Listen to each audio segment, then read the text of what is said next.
Nakita ng pangunahing tauhan ang mukha ng isang mabangis na lobo na napapalibutan ng asul na aura, at naririnig ang boses ng tauhan na nagsasabing hindi pa siya maaaring mamatay sa lugar na yun. Nagkaharap sila, ang bayaning maitim ang buhok ay nagngangalit ang mga ngipin, hawak ang espada sa kanyang mga kamay at nakaluhod. Nakasimangot siya, nakatingin ng diretso at may kumpiyansa, at malakas na isinisigaw na hindi siya mamamatay. Isang voiceover laban sa isang gumuhong gusali ang nagsisimulang magsalita tungkol sa mga pangyayari noong nakaraang 5 dekada. Ayon sa kanya, nagkaroon ng malaking lindol na gumulat sa buong sangkatauhan. Ito ay humantong sa paglitaw ng mga piitan sa buong mundo. Isang bayani na may mahabang buhok at pulang baluti ang nakatayo sa harap ng maraming halimaw na kahawig ng mga higanti at hayop na lumalabas mula sa isang lagusan. Sinasabi ng voiceover sa puntong ito na ang mga halimaw na ito ay hindi tinatabla ng anumang ordinaryong armas, at ang tanging makakalaban sa kanila ay ang mga taong may kakaibang lakas na kilala bilang Masteri. Sumugod ang bayaning mahaba ang buhok gamit ang isang espada sa kanyang mga kalaban, pinutol sila at pagkatapos ay isinilid ang espada. Sinasabi sa voiceover na ang paggamit ng husay para labanan ang mga halimaw ay tumutulong sa mga may hawak na umangat ang antas at maging mas mahusay. Ang mga taong ito ay nagbibigay inspirasyon ng takot at paggalang, at tinatawag na mga namulat. Bumabalik ang eksena sa makabagong panahon. Ang pangunahing tauhan na may hawak na espada sa kanyang kamay ay nakatayo sa harap ng isang goblin na may pamalo. Nakasimangot siya at sumugod sa kaaway, at sa sandaling ito, ipinapakita sa system window ang una at huling pangalan ng mga karakter, Tsukasa, pati na rin ang kanyang ika-4 na antas at uri ng kasanayan, panggagaya. Sumugod si Tsukasa sa goblin habang sumisigaw at nag-iwan ng malalim na hiwa sa dibdib ng halimaw. Lumitaw ang isang system window kung saan nakasulat ang skill ng bayani, at na hindi niya nakuha ang skill ng kalaban. Bamantong hininga si Tsukasa nang hindi nasisiyahan at nagngangalit ang mga ngipin. Sa sandaling ito, napatingala siya, nakita ang isang goblin na may pamalo na sumusugod sa kanya, at sumigaw ng mura. Binigkas ng voiceover ng pangunahing karakter ang pangalan ng teknik ng mahika, at lumitaw ang isang bolang apoy. Isang malabong kulay orange na imahe ang lumitaw sa harap ng mga mata ng karakter, katulad ng isang aipo-aipo, at siya ay muling bumibigkas ng mura. Napaupo si Tsukasa sa lupa, nakatingin sa bayaning pula ang buhok, na tinawag na Hangul ang pangunahing tauhan at sinabihan siyang huwag sayangin ang kanyang kapangyarihan sa pagsira ng isang grupo ng mahihinang halimaw. Ang mahiwagang kidlat sa kamay ng lalaking pula ang buhok ay nagliliwanag sa kanyang seryosong mukha.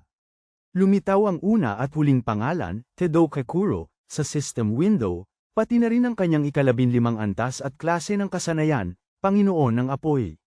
Kinuyam ni Tedokakuro ang kanyang kamay, kita ang kanyang pulang baluti, at ang voiceover ng naririnig ang bida, paulit-ulit ang pangalan ng lalaking pula ang buhok. Sa isip ng bida, sinasabi niya na si Tedokakuro ay itinuturing na bituin ng susunod na henerasyon ng mga nagising, at ang dahilan nito ay nakatago sa kanyang kakayahan.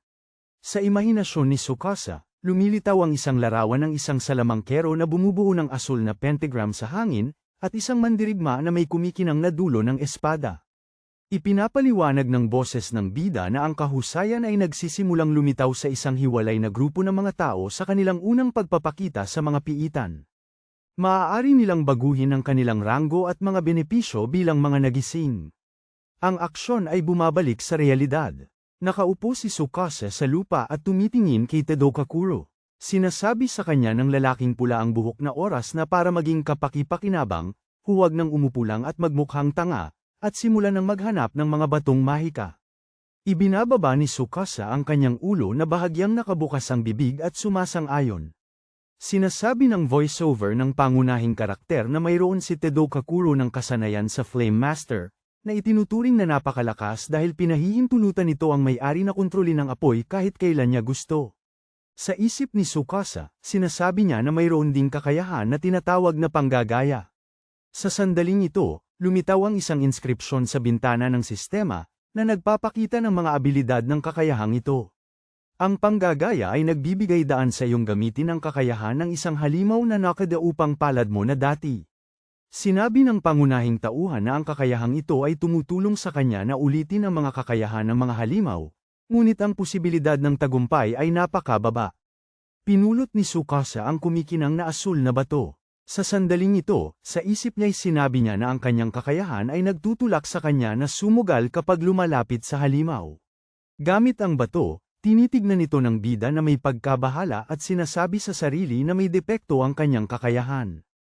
Pagkatapos, dalawang lalaki ang lumapit kay Tsukasa, ang isa ay may mga pekes, ang isa naman ay halos kalbo, at pareho silang nakasuot ng baluti. Lumalabas sa mga bintana ng sistema ang kanilang mga pangalan, apelyido, antas, at kakayahan. Ang lalaking may mga pekes ay tinatawag na Inuhedo. Siya ay antas 11, at ang kanyang kakayahan ay lightning strike. Ang pangalan ng kalbong bayani ay Yoshimura Riko. Siya ay antas 10, at ang kanyang kakayahan ay heroic strength. Tinanong ni Yoshimura Riko kung gaano katagal planong gugulin ni Tsukasa para malampasan ang piitan. Mayabang na sinabi ni Inuhedo na hindi man lang marunong lumaban ang bida. Wala raw silbi ang mga kakayahan niya, at dapat na siyang sumuko. Inakbayan ni Tadokakuro si Tsukasa na nalulungkot at sinabing hindi kailangang maging bastos ni Inuhedo dahil magkakasama sila rito. Lumapit si Tadokakuro sa bida, at sa isang mariing boses ay hiniling sa kanya na sulitin ang kanyang walang silbing kakayahan. Habang tinatawag ni Tsukasa na kuya ang bida, kinakagat niya ang kanyang mga ngipin dahil sa kaba. Sabi sa kanyang salaysay na ang dahilan kung bakit siya naging adventurer ay para gamutin ang nakababatang kapatid ni Kisargi na si Mayo. Sa imahinasyon ni Tsukasa, lumilitaw ang isang larawan ng isang kapatid na babae na may kulay brown na buhok, pulang mata, at kulay brown na damit. Sa isip ng bida, ipinapahayag niya na ang kanyang kapatid na babae na lang ang natitira kay Tsukasa. Si Mayu ay nagdurusa sa sakit simula pa noong ipinanganak siya. Pagkatapos, ipinakita ng karakter ang isang vial ng asul na elixir at sinabi niya na ang gamot na ito ay kayang pagalingin ang kahit anong sakit. Nagsimula si Tsukasa ng pangungusap tungkol sa kung paano may pagkakataon siyang makuha ang elixir, ngunit naputol. Bumalik siya sa realidad, sa isang pag-uusap kasama sina Yoshimura Riko at Inuhedo. Tinanong ni Yoshimura Riko kung ano ang mga plano nila para sa araw na ito, at umaasa si Inuhedo na hindi sila pupunta sa silid ng amo. Natapakan ni Tadokakuro ang isang bato at sinabi na ang kanilang patutunguhan ay ang lungga ng halimaw. Nagliwanag ang mga mata ng lalaking pula ang buhok. Ngumiti siya ng nakakaloko at sinabi na dapat nilang kunin ang kayamanan para sa kanilang sarili. Isang malakas na apoy ang sumiklab sa kuweba. Nakatayo si Tadokakuro sa gitna ng apoy sa isang panalong tindig at sumisigaw na matitikman ng mga duwende ang kanyang apoy. Sa bintana ng sistema, makikita ang inskripsyon na tumataas ang antas ni Tadokakuro mula 15 hanggang 16, ang kanyang kasanayan ay ipinapakita sa ibaba. Sabi ng pulang buhok na bayani na kahit na pumatay lang siya ng mga duwende, maaari pa rin siyang tumaas ng antas kung sapat ang mamatay sa kanila. Tinitignan ni Tsukasa ang nangyayari at tahimik na bumubulong ng pagkadismaya. Pinagmamasdan niya ang kanyang mga kasamahan at iniisip na ang tanging paraan para tumaas ng antas ay sa pamamagitan ng pagpatay. Pero hindi niya sila kayang talunin ng mag-isa. Ipinagpatuloy ang kanyang iniisip, sinabi ng bayani na kahit sumali siya sa grupo, papatayin pa rin sila ni Tadokakuro at ng iba pa, at walang makukuhang karanasan si Tsukasa. Malungkot at nag-aalala ang bida at iniisip na walang saysay ang pagsama sa kanyang mga kasama kung magpapatuloy ang ganito. Nakita ng grupo ang mga kayamanan, kabilang ang ginto, at masayang tumakbo sina Yoshimura Riko at Inuhedo patungo sa kayamanan, sumisigaw ng masayang tunog at naglilinga. Lumayo si Tadokakuro at lumikha ng mga mahiwagang apoy. Sumabog ang dingding at lumitaw ang isang magandang pinto na may asul na bato. Tumawa si Tadokakuro at sinabing nagulat siya sa lihim na silid. Binabanggit ni Tsukasa, voiceover, ang tungkol sa lihim na silid at ang mahalaga at makapangyarihang mga bagay na maaaring naroroon, habang ginto, espada, korona, at iba pang alahas ay nahuhulog sa likuran. Ang kanyang nai-imagine ay nagbago at nakikita ang madilim na hugis na tila may dugo, at naiisip ni Tsukasa na ang mga lihim na silid ay puno ng mga patibong, at kung may sino man na aksidenteng mahulog dito, agad siyang mamamatay. Ang pangunahing tauhan ay bumabalik sa realidad. Nakatayo ang kanyang grupo sa may pintuan. Tinatanong ni Yoshimura Riko si Tedo Kakuro tungkol sa mga patibong. Sabi ni Tedo Kakuro na may kumpiyansa na hindi yun problema dahil mayroon siyang magandang ideya. Hawak ni Tsukasa ang asul na bato sa kanyang mga kamay at ibinaling ang kanyang ulo sa iba. Sa sandaling ito, sinunggaban siya ni Tedo Kakuro sa pisngi, at ang pangunahing tauhan ay umungol at sumisigaw sa sakit, natitisod at bumabagsak sa lupa. Humihingi ng paumanhin si Tedo Kakuro kay Tsukasa, na nanginginig sa takot. Hinawakan ng karakter na pula ang buhok ang pangunahing karakter sa leeg at sinabi, na may nakakatakot at tila inaalihan na mukha, na si Tsukasa ang unang mamamatay sa kanilang grupo. Nagtatanong ang pangunahing karakter kung ano ang sinabi ng kanyang kasamahan, tinitignan siya na may pagtataka. Naguguluhang tinanong ni Yoshimura Riko si Tedo Kakuro na gagamitin daw ng lalaking pula ang buhok si Tsukasa para magpakana ng mga bitag. Hawak ni Ino Hayato ang isang dibdib sa kanyang mga kamay at sinabi niyang mali ang gamitin ang isang kasamahan bilang isang guinea pig. Binalingan sila ni Tedo Kakuro habang nakatingin sa kanyang balikat, may apoy sa kanyang kamay. Tanong niya nang may panunuya kung seryoso ba si Ino Hayato. Sabi ng pulang buhok na bayani na nakahanap lang siya ng paraan para tanggalin ang isang walang silbing miyembro ng team. Hinawakan ni Yoshimura Riko at Ino Hayato si Tsukasa sa braso at hinayla siya papunta sa pinto ng lihim na silid. Sinipal ni Tedo Kakuro ang pangunahing karakter papasok at nagpasalamat sa kanya nang may pag-uyam para sa tulong. Ngumingiti ng pakitang tao, sinabi niya na magkikita sila kung makakaligtas si Tsukasa. Tinitingnan ng pangunahing tauhan ang sumasarang pinto sa harap niya, sumimangot at nagmura. Umupo siya sa sahig, nakasandal sa mga kamay niya, at nagagalit sa kanyang mga kasamahan. Isang asul-puting liwanag ang samilaw sa harap niya at bumulag sa bida. Iminulat ni Tsukasa ang kanyang mga mata at nakita ang isang malaking bulwagan na may napakaraming arko. Nagtanong siya nang may pagtataka kung anong klaseng lugar ito. Tumingin ang pangunahing tauhan sa isang arko, kung saan may pares ng asul na mga mata na nagliliyab sa dilim. Lumaki ang mga mata ni Tsukasa sa takot at bumabagsak ang pawis sa kanyang pisngi. Sinasabi ng voice-over na bawat piitan ay may ranggo at isa-isang binabanggit ang mga ito, na pinangalanang baguhan, katamtaman, abante, heroiko at mitiko, na walang sinuman ang nakakarating. Sa sandaling ito, isang mabangis na asul na lobo ang lumalabas patungo kay Tsukasa, na sumugod sa pangunahing karakter na nakabukas ang bibig at sumasagitsid. Sa sandaling ito, isang pulang inskripsyon ang umilo sa bintana ng sistema, na nagpapahiwatig na sa harapan ng bayani ay ang God Eater Fenrir ng 80 antas, na ang kasanayan ay hindi pa alam. Nagpapanik si Tsukasa at nagtatanong kung biro lang ba ito o kung talagang nasa isang lugar siya na may mythical na ranggo. Tumayo ang bida at kinakabahang tumawa, nagtatanong kung ang mga bitag ba mula sa isang mas mababang ranggong piitan ang nagdala sa kanya rito. Ikinuyom ni Tsukasa ang kanyang mga kamao at sinabi na ayaw niyang mamatay. Ang bayani ay napunta sa kanyang isipan sa nakaraan at nakatayo sa likod ng kanyang kapatid na babae, umiiyak sa dalawang kabaong. Pamatak ang luha sa kanyang mga pisngi, nagpapahayag ng sakit ang kanyang mukha. At sa sandaling ito ang voice-over ng protagonista ay nagsasabi na si Mayu na lamang ang natira sa kanya. Bumabalik si Tsukasa sa realidad, itinataas ang kanyang espada at sumisigaw na tumatanggi siyang mamatay sa piitan sa ngalan ng kanyang kapatid na babae. Sa isang biglang galaw, sumugod ang bayani sa lobo at lumukso sa ere, malakas na pinapagalitan ang halimaw.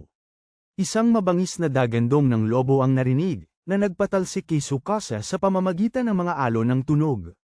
Tumilapon sa gilid ang bayani, sinusubukang humawak sa kung ano. Sa sandaling ito, ang dagandong ng lobo ay naging isang asul na kislap na may mga bilog na lumalawak mula rito.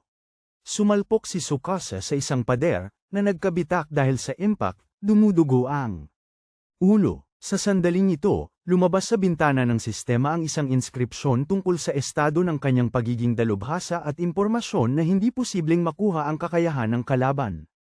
Nakaupo si Tsukasa na nakayuko at dumura ng dugo. Saglit na dumilim ang kanyang paningin, at naitanong niya sa kanyang sarili kung ito na ba talaga ang katapusan. Gayunpaman, sa sumunod na segundo nakita niya ang isang lobo na papalapit sa kanya, na itinataas ang kanyang paa habang umaungal ng malakas. Sinasabi ng bayani ang katagang hindi siya mamamatay ngayon, at bumangon mula sa sahig. Muling lumitaw sa kanyang isipan ang imahe ng kanyang kapatid na babae, at humihingi ng tawad si Tsukasa sa kanyang isip dahil sa pagiging kaawa-awa. May dugong dumadaloy mula sa noo ng pangunahing karakter. Isang hindi kilalang boses ang nag-uutos kay Fenrir na umupo, bumibitak ang lupa sa ilalim ni Tsukasa. Namamangha siyang pinapanood habang bumabagsak ang lobo sa lupa. Sa sumunod na segundo, tinawag ng isang boses si Fenrir na good boy. Pumasok ang isang babae na nakasuot ng takong at mahabang pulang damit. Isa siyang elf na may puting buhok. Sabi ng babae na magpapasalamat siya kay Tsukasa kung magiging mas mahinahon siya sa lobo. Nakita ng bayani ang isang magandang duwende na may nunal malapit sa kanyang mata. Tinawag niya si Fenrir na isang importanteng bisita. Iniwaksi ng babae ang kanyang buhok at binati si Tsukasa. Sabi niya na nasa kanyang kastilyo siya. Itinaas ng bayani ang kanyang ulo sa babae at tinanong kung sino siya. Ipinatong ng duwende ang kanyang mga kamay, nakatayo sa harap niya, at tumingin ng nagmamataas, nakangiting nagulat. Sabi ng babae na mas maayos ang kalagayan ni Tsukasa kaysa sa inaasahan niya, ngunit naniniwala siya na sa ganitong kalagayan ay hindi pa rin niya maisasagawa ang alinman sa kanyang mga plano. Pinutol ng duwende ang sinasabi, iniabot ang kanyang kamay sa mukha ng bida. Nagulat ang bida at nagtanong kung ano yun. Lumapit ang pangunahing babae sa mukha ni Tsukasa at sinabi sa kanyang tainga na ito ay isang regalo mula sa kanya. Pagkatapos, lumitaw ang isang malaking kulay rosas na pentagram sa ilalim nila. Nakaramdam ang bida ng kakaibang lakas sa kanyang katawan, at sinabi ng boses ng babae kay Tsukasa na dapat siyang magpasalamat. Sa sandaling yun, lumabas ang isang mensahe sa bintana ng sistema na nagsasabing ang dating antas ng kasanayan ay nagbago mula sa imitasyon tungo sa tagagaya. Ang susunod na system window ay nagsasabi na ang bayani ay nakatanggap ng malaking halaga ng mana, at ang level ay biglang tataas. Ang voiceover ni Tsukasa ay nagtatanong ng may pagtataka kung siya ay umakyat sa bagong level, at kung ang kanyang mga kasanayan ay umunlad. Kasabay nito, mapapansin sa system window na ang level ng bayani ay nagbago mula 5 patungong 25. Isang voiceover ang nagtatanong kung ano ang nangyari. Ang elf ay nakatingin ng may panunukso sa bayani na may mapupulang mata at umaalis, nagbibigay galang, at humihingi ng paumanhin. Nagsumamo si Tsukasa sa kanyang paanan, nagmamakaawang huminto siya at ipaliwanag kung ano ang nangyari. Ang dalaga ay ngumiti ng may pagkatuso at sinabi sa kanya na gamitin ang kanyang bagong kapangyarihan upang talunin ang kanyang kalaban. Hula niya na balang araw ay magagawa ito ni Tsukasa, at saka sinabing makakaalis na siya sa mahiwagang piitan, at tinawag ang karakter na isang pagsubok. Itinaas ng bida ang kanyang daliri at naglaho sa maitim na usok, iniwan ang pagod na karakter na nakasandal sa espada. Saka muling lumitaw ang lobo na may dagendong, at sinabi ni Tsukasa na hindi niya kailanman matatalo ang halimaw na ito. Iwinawasiwas ng lobo ang mga kuko nito at biglang sumugod sa pangunahing tauhan. Ipinagtanggol niya ang sarili gamit ang espada, may nakitang pulang mga kislap. Lumabas ang mensahe sa bintana ng sistema na nagsasaad na ang kasanayang Kopakat ay aktibo na. Lumundag pa atras ang bida, habang ipinapakita ng bintana ng sistema na nakuha ang kasanayan ng kalaban na Devourer of Gods Fenrir. Nagtanong si Tsukasa kung paano niya lalabanan ang lobo. Tiningnan niya ang halimaw at itinaas ang kanyang espada. Biglang nagulat ang bida at napasinghap. Muling lumitaw ang isang inskripsyon sa bintana ng sistema na nagsasaad na natamo ang kasanayang Fenrir. Tinanong ni Tsukasa kung talagang nakuha niya ang kasanayan ng lobo. Sinasabi ng susunod na bintana ng sistema na ang katayuang mastery ay lakas ng langit, at ang epekto nito ay ang katawan ng gumagamit ay nababalot sa kapangyarihan ng mga Diyos, habang pinapataas ang mga pisikal na kakayahan ng nagmamay-ari, at ang kapangyarihang ito ay tumatagal ng 1 minuto. Sa pagpapakita ng kumpiyansa, napagtanto ng bayani na kung gagamitin niya ang kasanayang ito, kaya niyang manalo. Kinakabahan si Tsukasa, iniisip na 1 minuto lang ang itatagal ng epekto, kaya kailangan niyang piliing mabuti ang tamang sandali para gamitin ang kasanayan. Sa malalakas na pagtalon, sumugod si Tsukasa sa mabangis na lobo. Sa sandaling ito, pakiramdam niya na napakagaan ang kanyang katawan, at mas mabilis ang kanyang reaksyon dahil tumaas ang antas niya. Lumipad pabalik ang bayani, dumausdos sa lupa, at sa isip niya binigkas ang parirala na nagulat siya sa pagtanggap ng Fenrir's Mastery. Ang system pop-up window ay nagsasabi tungkol sa epekto ng Imitation Mastery, na may mababang tsansa na makuha ang kasanayan ng kalaban. Sa kasong ito, ang mga nakuhang kasanayan ay nawawala pagkatapos ng unang gamit. Nakasaad din ang kondisyon na magkaroon ng pisikal na ugnayan sa kalaban. Iniisip ng bida na medyo nakakabaliw ang bagong kasanayang copycat. Sinasabi ng susunod na system window na ang kasanayang copycat ay may epekto na makakuha ng 100% ng kasanayan ng kalaban, at hindi ito nawawala pagkatapos gamitin. Bukod sa dating kondisyon, kailangan ding magkaroon ng ugnayan o maranasan mismo ang kasanayan ng kalaban. Napag-iisipan ni Tsukasa na napakagaling na magtiwala na matatanggap niya ang kakayahan ng iba sa pamamagitan lamang ng paghawak, pero hindi niya alam kung ano ang pakiramdam na maranasan mismo ang kakayahan. Ang lobo ay lalong nagiging mabangis, lumalabas ang pulang aura sa paligid niya. Ipinagtakip ni Tsukasa ang kanyang mukha gamit ang kanyang kamay. Sumisigaw siya habang may dumaraang hindi kilalang puwersa sa kanyang katawan. Ipinapakita ng system window na ang Mastery ay nagbago sa kapangyarihan ng Divine Wolf, at ang epekto nito ay bahagyang naghihigpit sa pagkilos ng may-ari. Hinahawakan ni Tsukasa ang kanyang lalamunan, humihinga ng malalim, at sinasabing hindi siya makahinga. Tinanong niya kung ano yun. Lumabas ang mensahe sa bintana ng sistema na nagsasabing nakuha na ang kasanayan ng kalaban. Ang sumunod na bintana ng sistema ay nagbigay ng paglalarawan sa kasanayan. Kailangang gamitin ng bida ang presensya ng Silver Wolf para takutin ang mga kalaban. Ang epekto ay pabagalin ng kaaway at tumatagal ito ng 10 segundo, ngunit ang tagal na ito ay nag-iiba depende sa pagkakaiba sa mga antas ng mga mandirigma. Inalis ni Tsukasa ang kanyang kamay sa kanyang lalamunan at sinabing makukuha na niya ito ngayon. Na ang maranasan nito ay damhin ang kasanayan sa pagsasanay at iyon ay nagpapaluha sa kanya.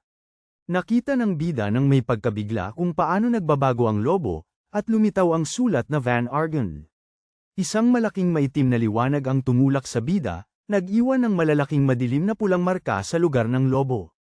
Sabi ni Tsukasa na hindi siya mabubuhay kung tatamaan siya ng ganoong kapangyarihan. Sumigaw ang lobo, ibinuka ang bibig, at sinaksak siya ng bida gamit ang espada. Ikinatwiran ni Tsukasa na kahit may 100% na pagkakataong makuha ang kasanayan, mamamatay ang bida kung susubukan niyang makinabang. Isang window ng sistema ang lumitaw. Nakasaad dito na ang kanyang kasanayan ay nagbago sa makalangit na kapangyarihan.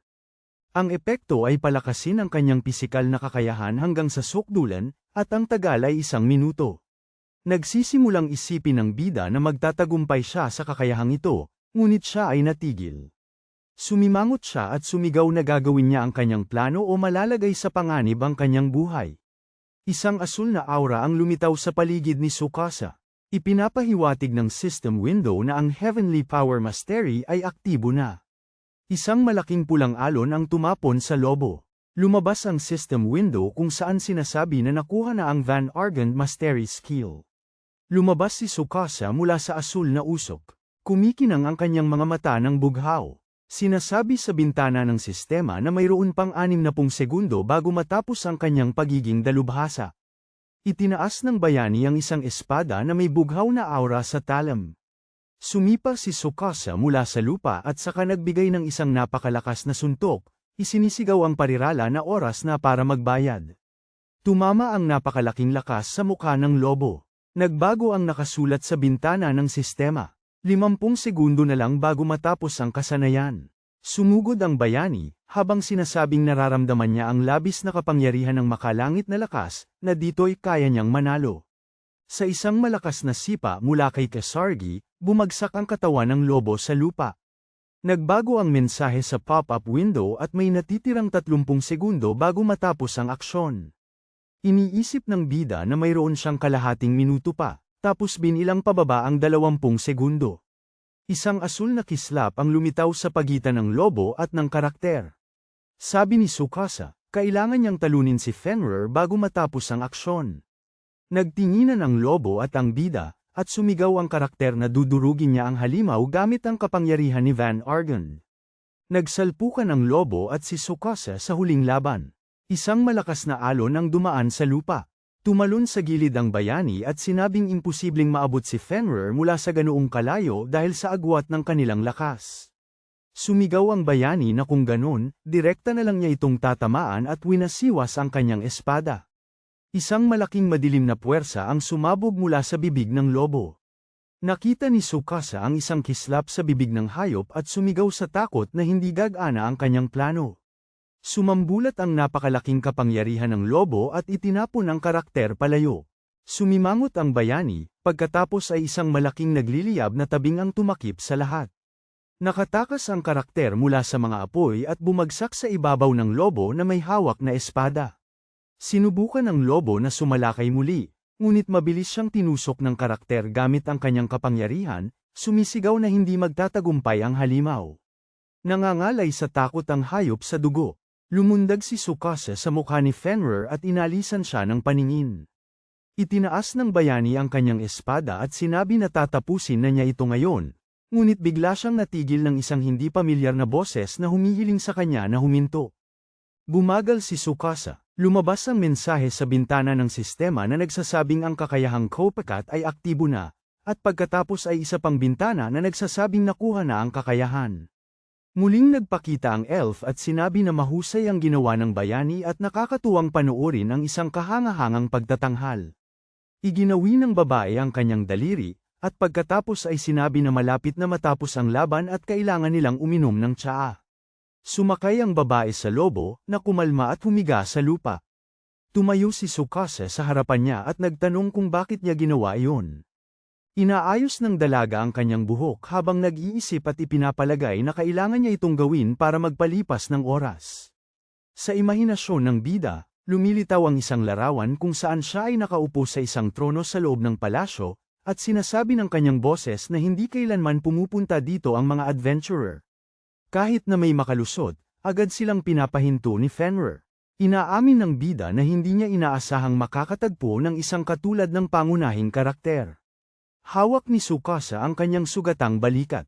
Lumapit ang dalaga sa kanya at hinihiling na pakinggan ang kanyang pakiusap, at muling nagtanong ang bida. Ipinapaliwanag ng duwende na gusto niyang makilala ang mundo sa labas, habang hinahawakan ng babae ang baba ng karakter gamit ang kanyang kamay. Sabi ng bida na ang mundo sa labas ay binubuo ng napakaraming bagay, kaya hindi niya ito maaaring galugarin ng malaya, mahalaga sa kanya ang pakikipagtulungan kay Tsukasa. Sumasang-ayon ng pangunahing karakter. Inaalis ng duwende ang kanyang kamay dahil sa gulat, nagpakyut at sinabi na hindi niya inaasahan ang mabilis na sagot. Sa isip ng karakter, lumilitaw ang mga tagpo ng kamakailang laban sa isang lobo, at ang kay Tsukasa. Sabi ng voice-over na may kutob siya ng maraming bagay na di niya alam at hindi niya mapagkakatiwalaan ang bagong kakilala. Pero, sa loob-loob niya ay nagpapasalamat siya sa babae dahil kahit isang mahina tulad niya ay nakayanan niyang labanan ang lobo. Iniisip ng bida na makakabuti lang ang pagtulong sa elf. Pinunasan ni Tsukasa ang dugo sa kanyang mukha at ibinuod ang sinabi ng bida na gusto niyang makita ang labas ng mundo. Tinanong niya kung paano niya ito gagawin, pero hindi niya natapos ang pangungusap at bumagsak na lang sa dibdib ng babae dahil sa pagod. Hinaplos niya ng marahan ang ulo nito at sinabing masyadong nagamit ng bayani ang kanyang lakas, kaya hindi niya ito masisisi. Iginawi ni Tsukasa ang ulo niya at tinanong ang pangalan ng dalaga. Nakita niya ang magandang mukha ng elf, na nagsabing Loki ang pangalan niya at nawalan ng malay. Sabi ni Loki sa kanyang isipan, sabik na siyang makatrabaho ito. Lumipat ang eksena sa ospital. Nakahiga ang pangunahing tauhan sa kanyang kama at nakatingin sa kisame, iniisip na hindi siya pamilyar sa karakter. Isang hindi pamilyar na bidang babae ang nakaupo sa silya malapit, tinatawag si Tsukasa na antukin at napapansin. Sa wakas ay nagising na siya. Umupo ang bida sa higuan sa ospital at nagtanong kung sino siya. Bamantong hininga ang babae nang naiirita at sinabing nakalimutan na siya ng karakter. Isang batang babae na kahawig ni Loki ang lumitaw sa harap niya. Ngumiti siya at pabirong sinabing walang puso si Tsukasa. Tiningnan ng bida ang babae at nagtanong kung siya ba si Loki. Ikinampay ng babae ang kanyang mga binti at sinabing maaari nang alisin ang paggalang at tawagin na lang siya sa kanyang pangalan. Lumapit siya sa pangunahing karakter at sinabing sa wakas ay may pagkakataon na siyang magsaya sa labas ng mundo. Pero si Tsukasa ay nasa ospital pala sa lahat ng panahong ito, at nagsawa na siya dito. Umupo ang babae sa baywang ng bida at nagtanong kung paano makakabawi, pero pinakiusapan siya ng bida na umalis. Tinanong ni Tsukasa kung ano ang nangyari pagkatapos niyang mahimatay. Bumantong hininga ang bidang babae at sinabi na dinala niya ang katawan nito, at pagkatapos ay nag-teleport sila sa unang ranked dungeon. Interesado ang karakter kung paano siya napunta sa ospital. Isang babaeng sawang-sawa ang isinandal ang ulo sa kanyang kamay at nagtanong tungkol sa ospital. Naiintindihan na niya na ito ang pangalan ng kasalukuyang lugar. Sa tulong ng mahika, naaakit ni Loki ang mansanas, sa pagkakataong ito'y iniisip na iniwan niya ang walang malay na katawan ni Tsukasa sa lugar kung saan sila nag-teleport. Kaya, ang naglalakbay na adventurer ay malamang na natagpuan ang bayani, na nangangahulog ang dinala siya ng nakakita kay Tsukasa. Nagtatanong ang bayani kung bakit hindi pa nag-teleport ang babae sa labas ng mundo kung kaya naman niya ito. Ibinunyag ni Loki na siya ay isang diyosa na nangangailangan ng malaking dami ng mana upang mapanatili ang kanyang tunay na anyo. Dahil napakaliit ng mana sa tunay na mundo, kaya't maaari lamang siyang magpakita sa anyo ng isang bata. Sabi ng babae na sa anyong ito, hindi siya makakagala ng malaya. Iniisip ni Tsukasa na dadakpin sana si Loki ng pulis kung naglalakad-lakad siya bilang bata sa labas. Pinalo ng babae ang noo ng bida at pinagalitan ito. Tinanong ni Tsukasa kung bakit siya tinulungan ni Loki. May hawak na mansanas na may mahika ang duwende at sinabi na kailangan niya ng tulong, pero hindi niya isiniwalat ang papel ng bida sa kanyang kapalaran. Nakangiting nakakaloko, sinabi ng babae na ikukwento niya ito sa ibang pagkakataon. Tumayo si Loki at tinalikuran ng bida, na nagtanong kung saan siya pupunta. Idineklara ng babae na sapat ang kanyang pinag-aralan para hindi makagulo sa pamilya ng bida sa ganitong panahon, at nagpaalam sa kanya, saka naglaho na parang usok. Sa sumunod na segundo, pumasok sa kwarto ang kapatid ni Kasargi na si Tsukasa at kinausap siya, saka yamakap sa kanyang leeg. Sininghalan niya ito dahil isang linggo raw na comatose ang bida, at sinabi kung paano ipinagpalagay ng doktor na hindi na gising ang bida. Hinaplos ni Tsukasa ang ulo ni Mayo at sinabing hindi niya akalain na matagal na pala siyang comatose. Humingi siya ng paumanhin sa kanyang kapatid na babae dahil sa pagkaabala niya. Mahigpit na kumapit ang batang babae sa kama gamit ang kanyang mga kamay. Natutuwa siya na nagising ang kanyang kapatid, at tapat na inamin na hindi niya kaya kung aalis ito. Ngumiti si Tsukasa at sinabi na wala siyang pupuntahan at bukod sa kanya, wala na siyang ibang pamilya. Sumang-ayon si Mayo na may luha ng kaligayahan at idinikit ang kanyang mga kamay sa kanyang dibdib. Sinabi niya na oras na para umalis siya at pinayuhan ang kanyang kapatid na magpahinga, at hiniling ng bida kay Mayo na huwag masyadong magpagod. Kamandat ang babae kay Tsukasa at sinabing huwag mag-alala dahil bumubuti na ang kanyang pakiramdam nitong mga nakaraang araw. Sumara ng malakas ang pinto at huminga ng malalim ang bayani, sinasabing si Mayo ay hindi mapakali gaya ng dati. Lumitaw si Loki mula sa usok at nagtanong kung kapatid ba ni Kasargi si Tsukasa. Sumang-ayon siya, sinabi ang pangalan ng kanyang kapatid at idinagdag na siya na lamang ang natitira sa kanya. Sa imahinasyon ng bayani, lumitaw ang mga alaala ng nakaraan, kung saan si Mayo ay umuubo ng dugo. Sinasabi sa voiceover ni Tsukasa na ang kanyang kapatid ay may sakit simula nang ipinanganak, at walang lunas. Ang bayani ang dahilan kung bakit siya bumababa sa mga piitan, dahil gusto niyang makahanap ng lunas sa lahat ng sakit. Hinawakan ng bayani ang kanyang dibdib at inisip ang isang mahiwagang prasko na may elixir. Humihingi ng paumanhin si Tsukasa sa pagsasabi nito kay Loki. Sinabi ng babae na may matigas na tingin na kahit na ang lunas para sa lahat ng sakit ay hindi kayang pagalingin ang karamdaman ni Mayo. Ang bayani, na nasindak, ay nagtanong sa kanya kung ano ang ibig sabihin nito. Sinasabi ng babae na ang dahilan ng kondisyong ito ay maaaring ang sumpa ng piitan. Tumalikod ang duwende sa bayani at nilinaw na ang paggawa ng sumpa ay isang kasanayan. Umupo siya sa isang silya at ipinagpatuloy ang kanyang talumpati tungkol sa hindi niya alam kung sino ang maaaring gumawa ng gayong sumpa, ngunit malinaw na gawa ito ng isang mythical na nilalang na kasing rango ni Loki. Muling nagtanong si Tsukasa na kung ito ay isang kakayahan, sa pagwasak sa Diyos, ang sumpa ay mawawala. Kinumpirma ng dalaga ang kanyang mga salita. Tinawag ng bayani ang elf sa pangalan at ipinahayag na gusto niyang harapin ang Diyos na sumumpa kay Mayo at pagalingin siya. Humihingi siya ng tulong sa isang bagong kaibigan. Pinag-isipan nito ng dalaga at sumang-ayon sa panukala ni Tsukasa, dahil interesado rin siya sa ang kapatid na babae ng bayani.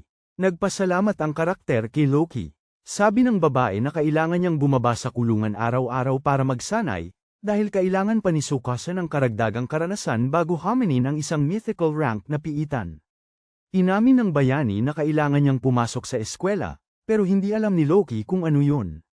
Ang voice-over ng karakter ay nagkukwento tungkol sa Tenjutsu Academy, kung saan nag-aaral lamang ang mga nagising na tao. Ito ay isang eskwelahan para sa mga magiging adventurer. Pagtatapos ni Tsukasa na siya at si Loki ay magiging magka-team simula ngayon.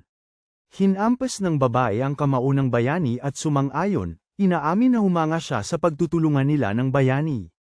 Lumipat ang eksena pagkalipas ng 3 araw sa organisasyon ng pangangasiwa ng piitan sa Japan. Sinabi ng empleyado sa pangunahing tauhan at kay Loki na hindi niya sila maaaring payagan na bumaba sa piitan ng mag-isa. Hinihiling niya na isaalang-alang ang pagkakaiba sa mga antas, at sinabi ni Tsukasa na pinaghihinalaan na niya ang ganitong problema. Sabi ng babae, kapag nagtatrabaho ng mag-isa, mas ligtas na labanan ang mga halimaw na nasa. Dahil ang mga adventurer ay magiging kapantay ng mga kalaban na kapareho ng antas. Kung makasalubong ng mga bayani ang mga halimaw na mas mataas ang antas, tataas ang panganib. Nagbabala ang trabahador na si Tsukasa ay nasa antas 4, at lumilitaw ang mga halimaw na antas 5 sa unang piitan. Naiintindihan niya na maliit lamang ang pagkakaiba sa antas, ngunit kailangang sundin ang mga patakaran. Sabi ni Loki na ito ay bastos at nag-alok na kausapin ang babae, ngunit hiniling ng bayani na huwag magsalita ng ganoon. Binanggit din niya na nagkasundo silang huwag ipakita ang tunay na card ni Tsukasa. Nakasulat doon ang kanyang apelyido at pangalan, at nakasaad din ang level 25.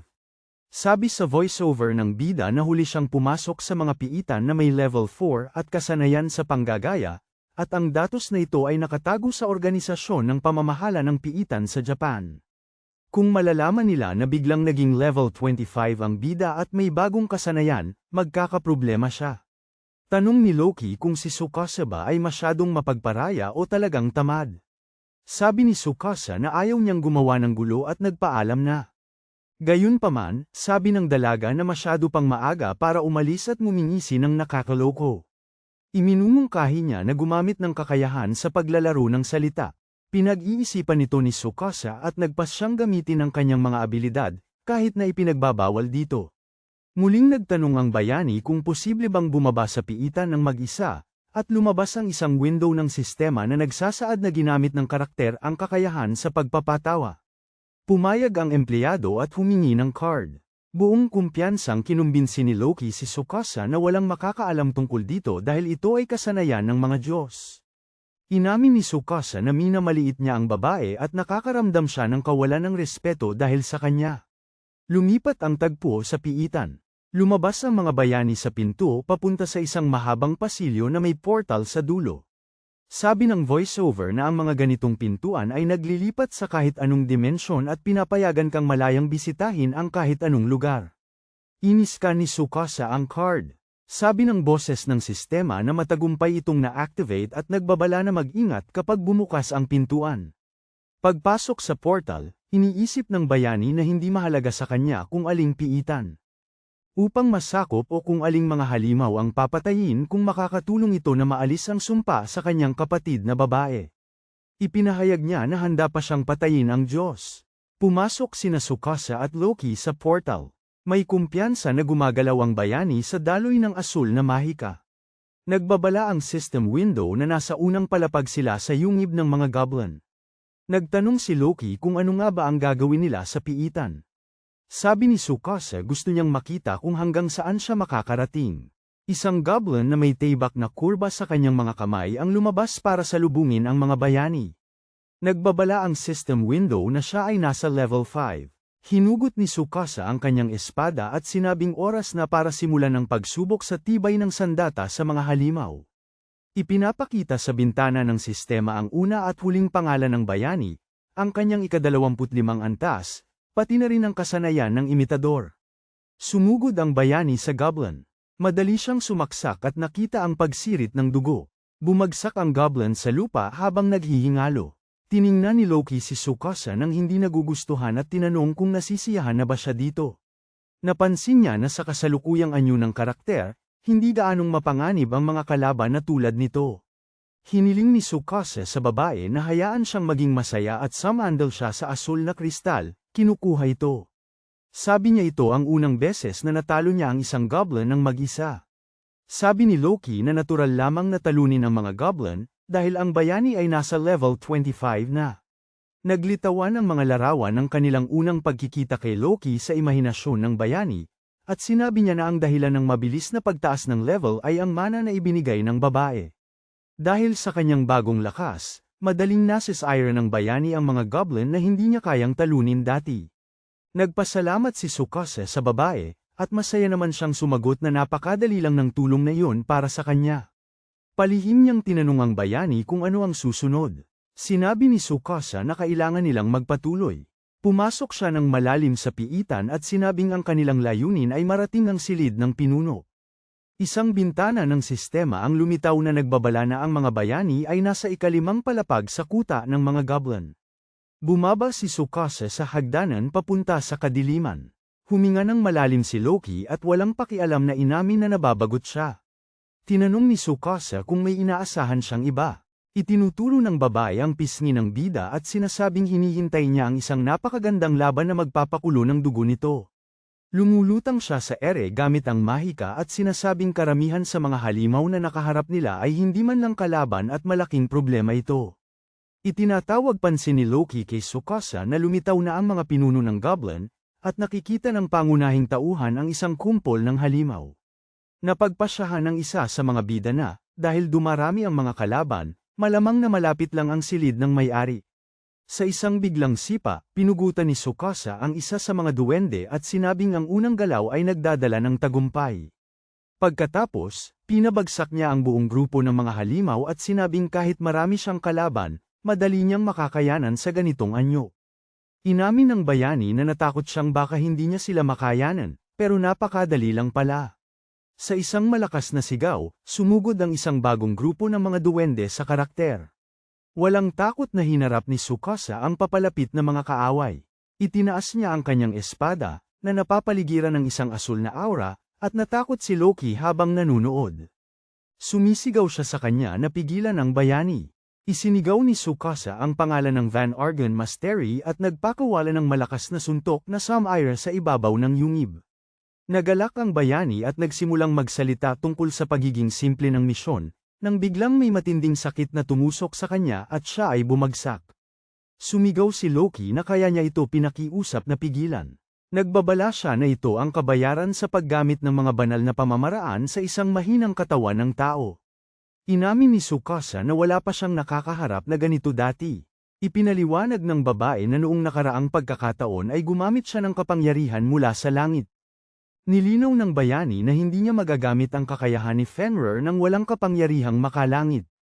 Kinumpirma ni Loki ang kanyang sinabi at sinabing ipinagbabawal niya ang paggamit ng kapangyarihang makalangit at ang iba pang kasanayan na nakuha niya mula kay Fenrir. Lumabas ang dalawang window sa sistema na nagsasaad na hindi magagamit ang mga kasanayang nakaselyo. Sumimangot si Tsukasa sa pagkabigla. Sinabi ni Loki na ginawa niya ang hadlang na ito upang hindi masyadong umasa ang bayani sa isang malakas na abilidad, dahil kakailanganin ang kapangyarihang ito sa hinaharap at dapat itong itago. Tumawa ang babae at ngumiti si Tsukasa nang may bahid ng sakit at sinabing kinasusuklaman niya ang mga mandaraya. Lumipat ang eksena sa kulay kahel na tarangkahan. Sinabi ni Loki na masyadong kakaiba ang pasukan na ito para sa isang duwende. Ipinapaliwanag ng tinig ng bida na ang Haring Duwende ang huling kalaban sa lugar ng mga duwende, at ang kakayahan ng kanyang tagapagtawag ay nagpapahintulot sa kanya na walang humpay na magpatawag ng mga bagong halimaw. Ang laban kay Haring Duwende ay isang pagsubok upang malaman kung ang nagising ay may kinakailangang kasanayan. Sumang-ayon ang bida at bahagyang bumukas ang mga tarangkahan.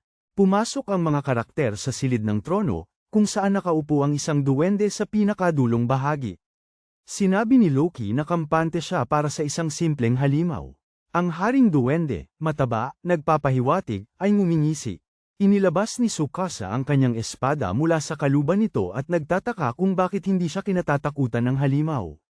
Tumayo ang kalaban mula sa trono at lumabas ang isang sistema na nagbabala na ito ay isang level 15 na haring duwende. Ipinahayag ng bayani na hindi siya natatakot sa halimaw kahit kaunti. Isang kadiliman ang nabuo sa ilalim ng mga paa ng kalaban, mula sa kung saan dahan-daang lumitaw ang isang pulutong ng mga duwende. Sabi ni Tsukasa, kumpara kay Fenrir, mahina ang haring goblin at kaya niya itong harapin ng mag-isa. Sabi ng voice-over na gatungan ng galit at puot. Ang katawan ng haring goblin ay nababalutan ng mahiwagang guhit. Nagbabala ang system window na ang mga kalaban ay nagwala. Sumigaw ang bida kay Loki sa gulat, nagtatanong kung ano ang ginagawa niya, dahil inimpluwensyahan niya ang mga halimaw. Ngumiti ng may pagkatusong si Loki at sinabi na ito ang kanyang pagsubok kay Tsukasa, at sinabi sa kanya na gawin ang kanyang makakaya. Ngumiti ang bida at sinabing ang babae ay tunay na Spartan god. Isang kumpol ng mga duwende ang sumugod sa karakter, ngunit buong tapang siyang tumakbo sa kanila na may dalang espada. Pinapanood ni Loki ang laban mula sa gilid na may kalmadong mukha. Sa isip niya, nangangatwiran siya na kung hindi kaya ng bayani ang mga halimaw na ito nang hindi gumagamit ng kapangyarihan ng langit, kung gayon hindi dapat isaalang-alang ang kanyang kandidatura. Nakikipaglaban si Tsukasa sa gitna ng isang kumpol ng mga duwende. Sinusugatan niya sila ng kanyang espada, at namamatay silang hinihingal. Ang bayani ay pumapatay ng ilang halimaw ng sabay-sabay sa isang atake. Gayunpaman, iniisip niya na hindi niya maaaring patuloy na isa-isahin silang atakihin dahil sa kanilang pagkabaliw. Nagsimula si Loki. Bumulyaw ng malakas ang haring goblin at nabalot ng kulay lilang aura. Tiningnan siya ng pangunahing tauhan at naisip na kaya dumarating ng dumaraming ang mga goblin ay dahil sa kakaibang kakayahan ng halimaw. Tinatamaan ng haring goblin ng kulay lilang mahika ang kanyang mga nasasakupan. Patuloy na lumalaban si Tsukasa at sinabi na dahil nagkaroon ng rampage status ang haring goblin, pare-pareho na ang atake ng mga kalaban.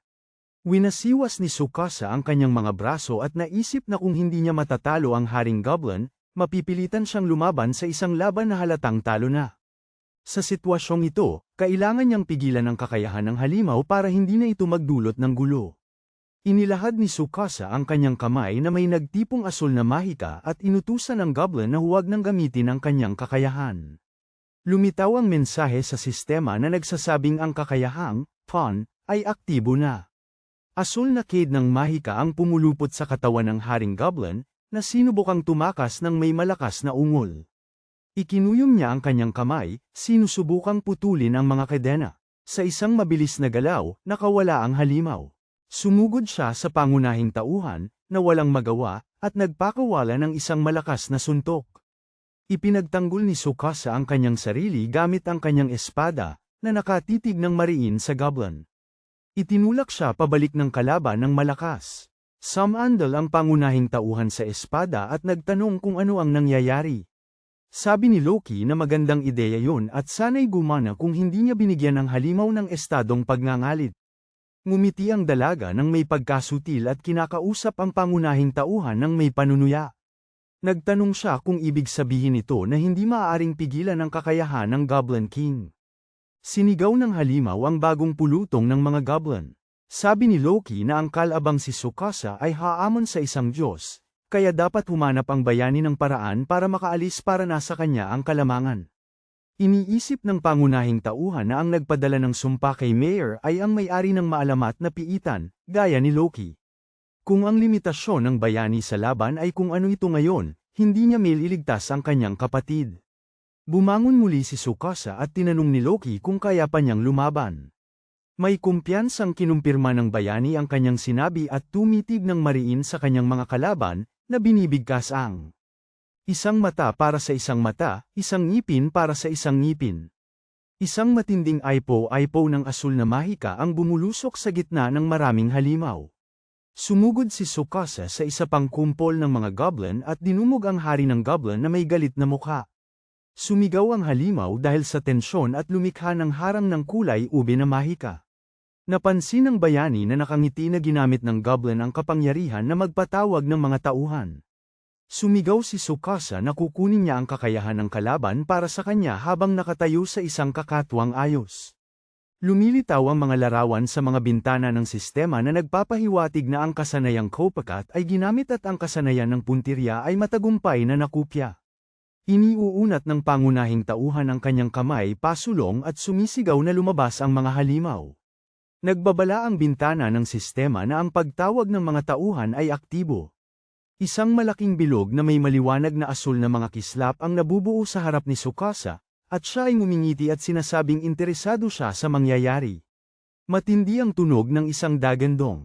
Nagulat ang pangunahing tauhan nang lumabas ang isang maliit na asul na batang lobo mula sa bilog. Tinanong ni Tsukasa kung seryoso ba ito, kumahol ng masaya ang batang lobo.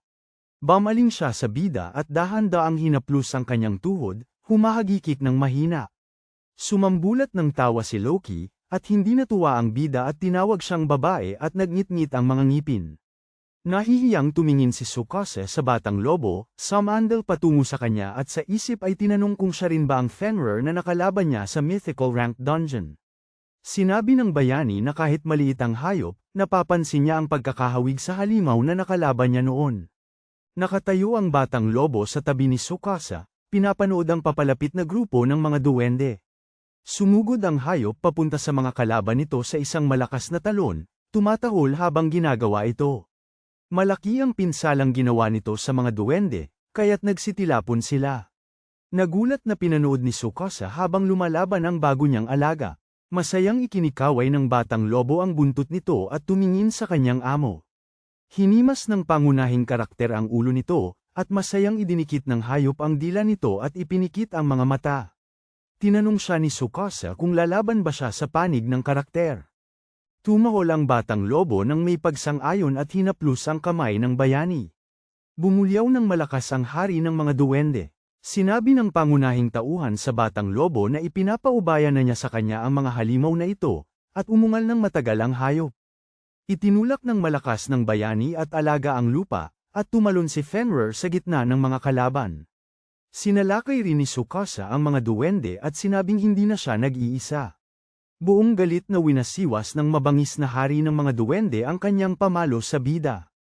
Pinakawalan niya ang kanyang malakas na suntok, ngunit nagawang salagin ito ni Tsukasa gamit ang kanyang espada. Sumigaw ang bayani sa galit, nakakunot ang noo, at sa isang biglang galaw ay itinaboy ang atake ng goblin. Nakita niya ang halimaw na papalapit sa kanya, tinutukan ang mga binti nito at direktang sinaktan ang mga ito. Bumagsak ang kalaban sa lupa na baluktot ang mukha sa galit. Isang ungol ang kumawala mula sa kanyang bibig, ang kanyang mga mata ay naging kulay dugo. Isang maliit na batang lobo, na napapaligiran ng isang asul na aura, ang lumitaw mula sa pulutong ng mga halimaw na may isang relax at tagumpay na tingin. Huminga ng malalim ang pangunahing karakter at tumayo sa harap ng bumagsak na halimaw, itinuturo ang dulo ng kanyang espada sa goblin. Nag-ipon siya ng lakas at sumugod sa kalaban, tinamaan siya ng diretso sa mukha. Tinawag niya si Fenrir na sumugod sa halimaw mula sa itaas at tinamaan siya ng malakas. Sumugod muli si Tsukasa sa goblin at nagbigay rin ng pinsala mula sa itaas, ibinabaon ang kanyang espada sa ulo ng goblin habang sumisigaw na katapusan na nito. Bumigay ng mahabang hiyaw ng sakit ang halimaw. Nawala ang alikabok mula sa labanan, isinuksok ng bayani ang kanyang espada. Lumitaw si Loki sa likod niya kasama si Fenrir sa kanyang tabi. Pumalakpak siya at sinabi na ang paggamit ng pagtawag ng mga tauhan laban sa Goblin King ay isang matalinong hakbang. Hawak ng pangunahing tauhan ang isang kristal sa kanyang mga kamay, nakangiti. Dagdag pa ng babae na hindi siya dapat magmalaki dahil lamang tinalo niya ang isang dungeon owner na baguhan pa lamang. Sinabi ng bida na naiintindihan niya ang sinasabi nito at pumikit. Iniisip niya na simula pa lang yun, ngunit nagawa niyang tapusin ito ng mag-isa, at ngayon sisikapin pa niya ng husto hanggang sa makamit niya ang kanyang layunin balang araw. Tinitignan ni Tsukasa ang madilim na asul na kristal sa kanyang mga kamay at ngumiti habang sinasabi kay Meo na maghintay lang ng kaunti, at ililigtas niya ito. Tinitignan ni Loki ang maliit na batang lobo at tinatanong si Tsukasa kung ano ang ipapangalan niya sa alaga niya. Nag-isip ang bayani at sinabi na tatawagin niya itong Lufan.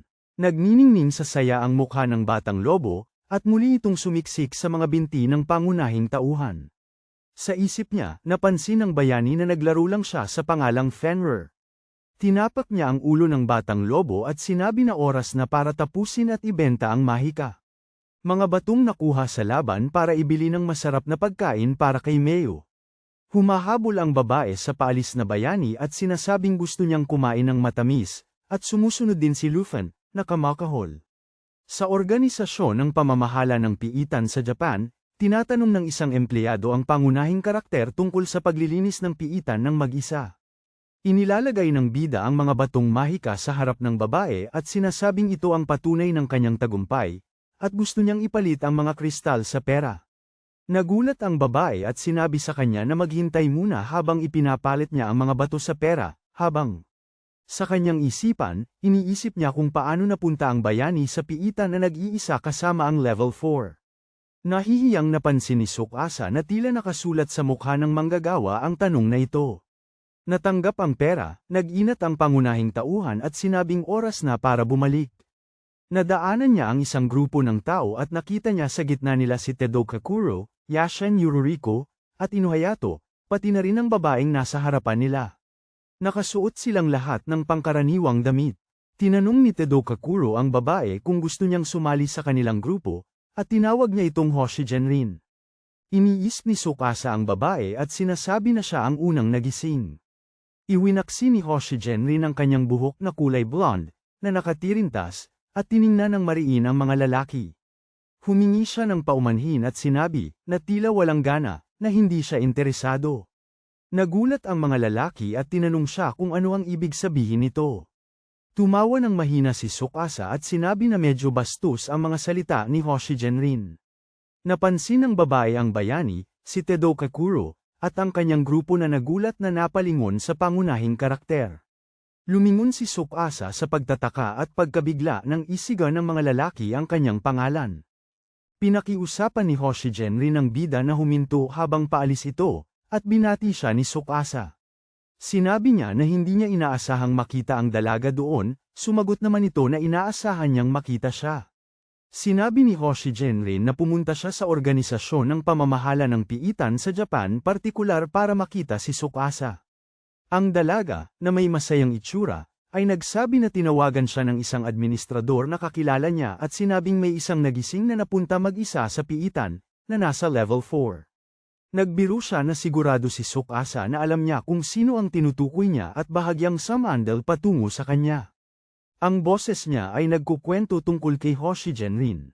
Nag-aaral siya sa parehong klase ng pangunahing karakter at ni Tedo Kakuro at siya ang pinakamagaling sa mga estudyante sa Tenjutsu Academy, isang paaralan para sa mga nagising na. Dahil sa kanyang kaakit-akit na itsura, nakilala siya sa media. Sabi sa mga komento na siya ay isang nakakagulat na bagong miyembro sa isang kilalang grupo ng mga malalakas at na isang bagong sumisikat na bituin ang magsisimula sa kanyang karera. Sa imahinasyon ng bida, lumilitaw ang isang larawan ni Rin Hoshigen na nagbibigay ng panayam na may interesadong tingin. Sa isip niya, sinasabi ni Tsukasa na hindi siya karapat-dapat sa isang babaeng tulad niya. Lumipat ang aksyon sa totoong buhay. Nagtataka si Tsukasa kung paano nalaman ni Hoshigen rin ang nangyari sa piitan. Sinabi ni Loki na malamang sinabi sa kanya ng resepsyonista ang lahat pagkatapos ng tagisan ng mga salita. Napag-isip-isip ng bayani na isang pagkakamali na makapasok sa piitan sa pamamagitan ng kahusayan sa salita. Iniaalok ni Hoshigen rin na ipakita ang card sa bayani kung hindi niya maipaliwanag ang lahat sa salita. Ngumingiti ng may panunukso ang babae at nagtanong kung mayroon bang bagay doon na hindi kayang ipakita ni Tsukasa sa kanya. Nahihiya ang pangunahing tauhan at bahagyang lumilihis sa gilid. Paulit-ulit na tinatanong ni Hoshigen rin kung ano ang hinihintay niya at kung may tinatago ba siya. Sabi ni Loki, madali raw siyang nahulog kay Tsukasa, kaya pilit niyang sinasabi na hindi siya basta-basta mahuhulog. Pero pinutol siya nito at tinakpan ang bibig niya gamit ang kanyang kamay. Nagulat at nalito si Hoshigen rin habang nakatingin sa kanya. Tensyonadong umiling si Tsukasa at sinabing ipapakita na lang niya ang card. Sinimulan na niya itong ilabas mula sa kanyang bulsa nang bigla siyang abalahin ni Tedo Kakuro. Napalingon sa kanya ang babae at ang pangunahing karakter. Ayon ikong sinabi ni Tadokakuro na matagal na silang hindi nagkita. Lumitaw sina Yoshimura Riko at Inuhito sa likod ng lalaki. Sumimangot si Tsukasa at binanggit ang pangalan ni Tadokakuro. Nakangising sabi ng lalaking pula ang buhok na nabalitaan niya ang kanyang ligtas na pagbalik mula sa Carcel, at idinagdag na natutuwa siyang makita siyang muli. Inulit ni Inuhito ang mga salita ni Tadokakuro at sinabi ni Yoshimura Riko na wala siyang inaasahan. Bawas mula sa isang miyembro ng kanilang grupo. Nagngingit-ngit ang mga ngipin ni Tsukasa habang tinitingnan siya ni Hoshigen-rin ng may pag-iisip. Muling bumaling si Tadokakuro sa babae na may kahilingan na sumali sa kanilang grupo. Sinasabi niya na sila ang magiging pinakamalakas na grupo sa buong Hapon. Bumaling si Hoshigen-rin kay Tsukasa at humihingi na makita ang kanyang card ngayon. Nagulat si Tadokakuro sa babaeng hindi siya pinansin. Kinakabahang iniabot ng pangunahing karakter ang card ni Hoshigen-rin. Maingat niyang pinag-aaralan ang nakasulat dito. Nakita ng babae na nakasaad ang level 15. Sabi ng babae, kahit na may masama siyang kutob, nakikita niyang kay Tsukasa talaga ang card. Pinupuri niya ito sa paggawa ng mag-isa at sinasabing kahanga-hanga iyon. Nagulat na tumingin sina Tadokakuro at ang kanyang team kay Tsukasa at nagtanong kung nilinis niya ang dungeon ng mag-isa at kung biro ba yun. Sabi ni Hoshigen-rin na tumaas na ang level ng bida, kaya hindi na nakakagulat na natalo niya ang Dungeon Master. Tuwang-tuwa si Tsukasa sa isip niya na naitago niya ang impormasyon sa Peking card at binawi ito. Sa sandaling ito, tinatanong ng boses ni Loki sa kanyang ulo kung siya ay nagpapasalamat sa kanya. Iniangat ni Hoshigen-rin ang kanyang kamay sa kanyang mukha at sinabi na mahirap harapin ang piitan sa mababang antas at hindi niya alam ang mga talento ni Tsukasa. Kinakabahang ngumiti ang bayani at nagpasalamat kay Loki sa kanyang isip. Biglang sumigaw si Tadokakuro na nagsisinungaling ang bayani. Sinabi niya na hindi kaya ni Tsukasa ang piitan ng mag-isa dahil siya ay bigo at walang silbi ang kasanayan. Walang hiyang tinanong niya ang pangunahing karakter kung siya ay nanday at nag-alok na sabihin ang totoo. Tinanong ni Hoshigen-rin si Tadokakuro kung seryoso ba talaga itong makipag-usap sa kanila ngayon. Sinabi niyang imposible pekay ng card at winasiwas ang kanyang kamay. Tinataboy ang nagulat na si Tadokakuro. Tinanong ni Hoshigen-rin si Tsukasa dahil mag-isa itong pumunta sa piitan, kung wala ba itong ginagawa. Nag-alok ang babae na bumuo ng grupo kasama siya at magtulungan sa piitan. Nagulat sina Tsukasa at Tadokakuro. Sabay nilang tinanong kung nagbibiro ba ang heroine. Nagtatakang nagtanong si Tadokakuro kung bakit pinili ni Hoshigen-rin si Tsukasa at hindi siya at tinanong ang babae. Para hindi mabiktima ng kasinungalingan, dahil walang dahilan para magpunta ang pangunahing karakter sa piitan ng mag-isa. Sumigaw si Tadokakuro na wala siyang galit kay Hoshigen-rin at muling nagtanong kung pwede siyang sumali sa grupo niya. Sinusubukan niyang kumbinsihin ang babae na kaya nilang harapin ang isang dungeon na may katamtamang ranggo kung magsasama sila. Biglang nagtanong si Hoshigen-rin kung bakit hindi pa siya tapos kausapin. Kumbinsido siyang kaya ni Tsukasa na harapin ang dungeon ng mag-isa, at hindi siya nagtitiwala kay Tadokakuro, dahil siya at ang mga kaibigan niya ay laging walang seryoso. Bahagyang sumandal si Hoshigen-rin kay Tsukasa at sinabi ng masaya na hindi niya gusto ang mga taong katulad ni Tadokakuro. Nagulat si Tadokakuro at ang kanyang grupo at napatingin sa kanya. Dagdag pa ni Hoshigen-rin na may seryosong mukha na alam niya ang lahat ng ginawa ni Tadokakuro. Sumagi sa isipan ng bida ang mga tagpo mula sa piitan, kung saan itinulak ng grupo si Tsukasa sa isang lihim na silid para paganahin ang mga patibong. Hinawakan ni Tadokakuro ang pangunahing tauhan sa kwelyo, sinigawan siya at tinanong kung isusumbong ba niya ito. Iniisip ni Tsukasa na kaya niyang mag-isip ng dahilan, pero masyado itong mabigat. Pinag-iisipan niya kung ano ang dapat niyang gawin sa ganitong sitwasyon. Si Tadokakuro ay sumugod sa bayani gamit ang kanyang mga kamao at sumigaw na hindi siya basta aalis. Si Tsukasa, sa isang bahagyang galaw ng kanyang kamay, ay tinabig ang palad ng lalaki at itinulak siya palayo ng may puwersa. Si Tadokakuro ay nagalit at gumamit ng mahika ng apoy, sumisigaw na sinusubukan siyang gawing tanga ni Tsukasa. Sa galit, si Tadokakuro ay lumikha ng isang aipo-aipo ng mahika. Hiniling sa kanya ng pangunahing tauhan na tumigil.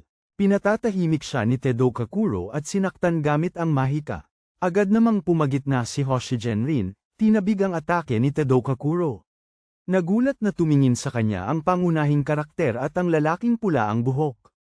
Tinanong ni Hoshijin rin si Tadokakuro kung naiintindihan niya ang ginagawa niya, dahil ipinagbabawal ang paggamit ng kakayahan sa labas ng mga piitan.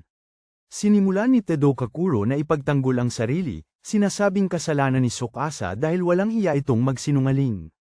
Napahawak si Hoshijin rin sa kanyang mukha at sinabing labis siyang nagulat. Tinanong niya kung paano nasasabi ni Tadokakuro ang mga bagay na yon nang nakataas ang kanyang ulo. Hinawakan ng babae ang kamay ni Tsukasa at inilayo siya, iniwan si Tadokakuro at ang kanyang grupo. Nagtatakang nagtanong ang bida kung saan sila pupunta. Nagalit si Tadokakuro at kinuyam ang kanyang mga kamao habang binabanggit ang pangalan ni Tsukasa at pagkatapos ay sinabing ibubunyag niya ito. Sumigaw siya sa galit na si Hoshijin rin ay sa kanya. Napuno ng galit si Tadokakuro at nakita ang mga litid sa kanyang leeg na umbok. Lumipat ang tagpo sa piitan ng unang antas. Ang napatandang pamayanan na ipinapalam ng sistema. Nakatayo sina Tsukasa at Hoshijin rin sa gitna ng larangan ng digmaan, kaharap ang mga nilalang na may baluti, espada at kalasag. Ipinaliwanag sa boses na ang napatandang pamayanan ay isang dungeon na pangsimula na may inirerekomendang antas na 15. Sinundan ng bida si Hoshijin rin dito dahil hiniling niya ito, ngunit hindi niya maintindihan kung ano ang gusto niyang makamit dito. Umaawit ang dalaga ng isang bagay na walang alala, at tinanong siya ng pangunahing tauhan kung gusto ba talaga niyang labanan ang mga halimaw ng mag-isa. Sinabi ng magandang Hoshijin rin na hindi ito problema sa kanya at humiling na panoorin na lang siya kung paano siya lumaban. 3 batong graba ang sumugod sa dalaga na may mga espada at hiyawan. Itinulak ng Hoshijin ni rin ang lupa at dinurog ang mga halimaw sa mabilis at magandang galaw. Nagulat si Tsukasa sa kanyang mga kakayahan. Nakatuon ang boses ni Loki sa kanyang isipan sa espada ng dalaga, at tinanong ni Tsukasa ang dalaga kung may alam siya tungkol sa sandatang ito. Ang espada ng magandang Hoshijin rin ay napapaligiran ng ginintoang aura. Sinubukan ni Loki na sabihin ang tungkol sa espada, ngunit naputol siya ng boses ni Hoshijin rin, na nagsabi na turno na ni Tsukasa para labanan ang mga nilalang.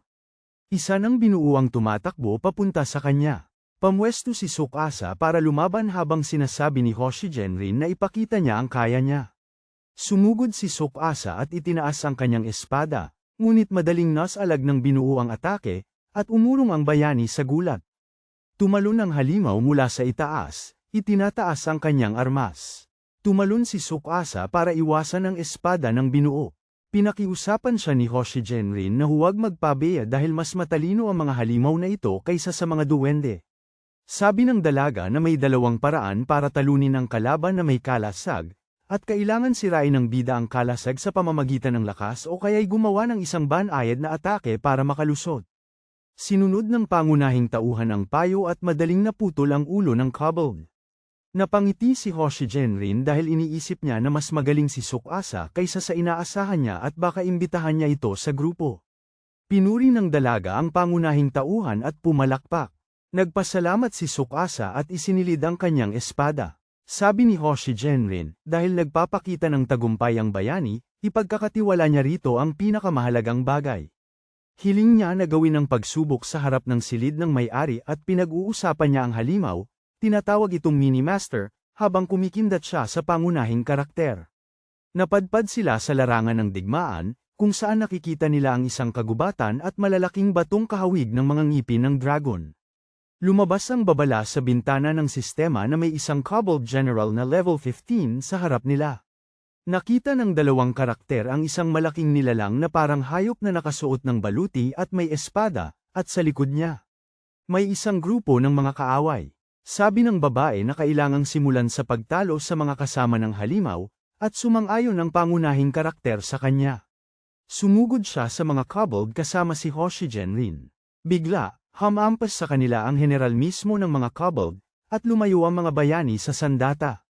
Isang bagong grupo ng mga kobold ang nagtipon sa paligid ng pangunahing halimaw, at sabi ni Tsukasa na walang saysay ang patayin ang kanyang mga kasamahan. Napansin ng babae ang talino ng bayani at nag-isip kung ano kaya ang gagawin ni Kakaro sa ganitong sitwasyon. Iminumungkahi ni Tsukasa na uunahin niyang harapin ang maliliit na kobold at saka sasalakayin ang pangunahing nilalang. Kinumpirma ni Hoshijin rin ang kanyang sinabi at hiniling na isagawa na niya ang plano. Mabilis na winasak ng mga bayani ang isang grupo ng mga kaaway sa pamamagitan ng dalawang kidlat. Sa gitna ng labanan, itinanong ni Tsukasa kung may pagtutol ang guild ng Hoshijin sa pagsama niya sa protagonist sa mga piitan. Nagbigay ang babae ng malalakas na suntok at sumagot na ayos lang ang lahat habang balak niyang umalis. Nagulat ang bayani at tumingin sa kanya. Ngunit pinakiusapan siya ni Hoshijin rin na huwag munang magsalita. Pagkatapos ng labanan, sumugod siya patungo sa general ng mga batong nilalang at tinamaan ang kalasag. Sa likod niya ang figure ng bida, sumusugod para umatake. Mabilis niyang tinamaan ang kalaban sa tiyan, nagdulot ng sugat, at umungol ang halimaw. Tinawag ni Tsukasa ang kanyang katulong, at nagtanong ito kung ipagpapatuloy ang atake, sinasabi niyang tatapusin niya ang halimaw. Isang bagong grupo ng mga batong nilalang ang tumalon mula sa itaas, nagtatanggol sa general ng mga batong nilalang. Lumayo ang mga karakter sa kanila at tinignan ang bagong grupo ng nilalang. Nagagalit ang dalaga at nagdadabog, sinasabing sarado na sila. Sumisigaw siya sa galit na hindi sapat ang pakikipagtrabaho kay Tadokakuro. Balis ang napalingon si Tsukasa sa kanya. Naiinis si Hoshijin rin at binubugbog ang mga tipak. Inuulit ang sinabi ng lalaking pula ang buhok tungkol sa pagsali sa grupo, ibinubunton ang kanyang galit sa mga halimaw. Habang nakikipaglaban, sumisigaw ang dalaga na hindi siya sasali sa grupo ni Tadokakuro at mas gugustuhin pang lumaban ng mag-isa. Isang aura ng galit ang bumabalot sa dalaga. Nagtatakang tanong ng protagonist kung gusto ba talagang umalis ni Hoshijin rin sa kanilang guild. Sa iniisip niya na hindi basta-basta aalis ang babae sa pinakamalaking grupo ng mga mararahas. Kinumpirma ni Hoshijin rin ang kanyang intensyon at nagulat si Tsukasa sa kanya. Sumimangot ang babae at sinabi na, sa kabila ng mga bentahe, mas maraming abala. Halimbawa, naiipon ng stress. Inamin niya na naiinis siya kapag naiisip ang grupo at nakikipaglaban siya sa mga halimaw para ilabas ang galit. Itinaas ng babae ang kanyang kamay at ipinahihiwatig na ang kanyang kasanayan ay nasa malawak na saklaw ng pag-atake. Medyo humihina ito laban sa mga individual na kalaban. Si Hoshijin rin, na napapaligiran ng aipo-aipo ng ginintoang liwanag, ay humihiling sa mga bituin na pakinggan siya at sa mga ulan na bumuhos. Isang malaking kumpol ng ginintoang kislap sa langit ang bumabagsak sa grupo ng mga halimaw at nagamit ang spell tier na Nog, na sa alamat ng mga Irish ay isang kahariang mythical, isang paraiso sa kabilang mundo.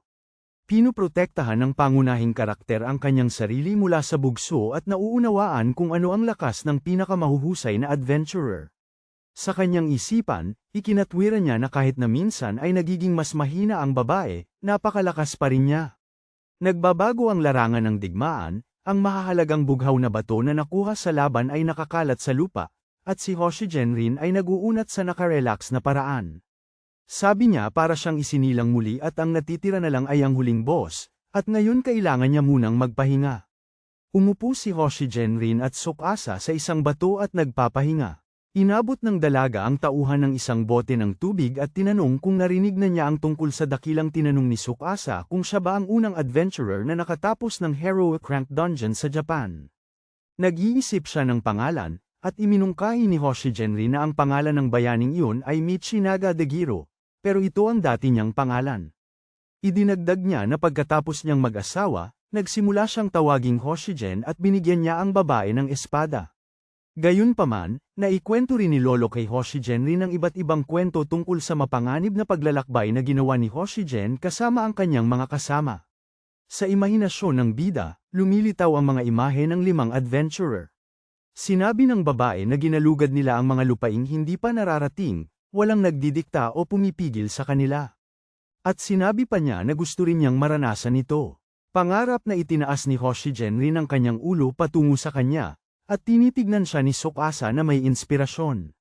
Sabi ni Hoshijin rin na ang pagnanais na ito ang dahilan kung bakit gusto niyang bumuo ng sarili niyang guild sa malapit na hinaharap. Tinitignan ng dalaga ang pangunahing karakter at hinihiling sa kanya na ipahiram ang kanyang lakas kapag dumating ang panahon. Nahihiya si Tsukasa at pumapayag kung hindi tutol ang bida sa kanyang presensya sa grupo. Tumayo ang dalaga at sinabi na tapos na ang oras ng usapan at oras na para magpatuloy patungo sa lungga ng amo. Natagpuan nila ang kanilang mga sarili sa isang piitan malapit sa tarangkahan at sinasabi na sa wakas ay nakarating na sila. Gayunpaman, nagpahiwatig si Tsukasa na maghintay dahil may nakatayo sa tarangkahan. Nakita nila si Tadokakuro at ang kanyang pangkat na nakasuot ng baluti. Sinabi ng lalaking pula ang buhok na hinihintay niya si Hoshigen rin. Kinausap niya si Tsukasa nang may kayabangan at ininsulto ito, tinawag itong walang talento. Tinitigan ng pangunahing karakter si Tadokakuro nang may galit at paghamak. Sinabi ni Hoshigen rin sa paraang mapanukso kung anong pagkakataon na makita si Tadokakuro sa parehong piitan. Tinanong niya kung ano ang ginagawa ng kanyang pangkat dito. Sa mayabang na tingin, iniuulat ng lalaki na narito sila upang tulungan ang isang di mapapalitang kasamahan. Sa kanyang isipan, napansin ni Tsukasa na walang katuturan ang sinasabi ni Tadokakuro. Nag-iisip na inuulit ni Hoshigen rin ang mga salita ng lalaking pula ang buhok. Nang nakangisi, muling sinabi ni Tadokakuro na narito sila upang sagipin ang kanilang pabayang kaibigan, at sinabi na hiniram niya ang kagamitan ng kanyang ama. Nagtanong si Hoshigen rin kung sasalakayin ba nila ang boss mamaya, dahil iyon ang kanilang pangunahing prioridad. Sinasabi ng voice-over na mayroong isang hindi opisyal na karapatan ayon sa kung saan ang adventurer na. Kung sino ang unang makarating sa halimaw ang may karapatang lumaban sa boss. Sabi ni Tadokakuro na galit na ipapakita niya ang tunay na layunin at makikita ng mga karakter mismo, at inuutusan silang manood na lang.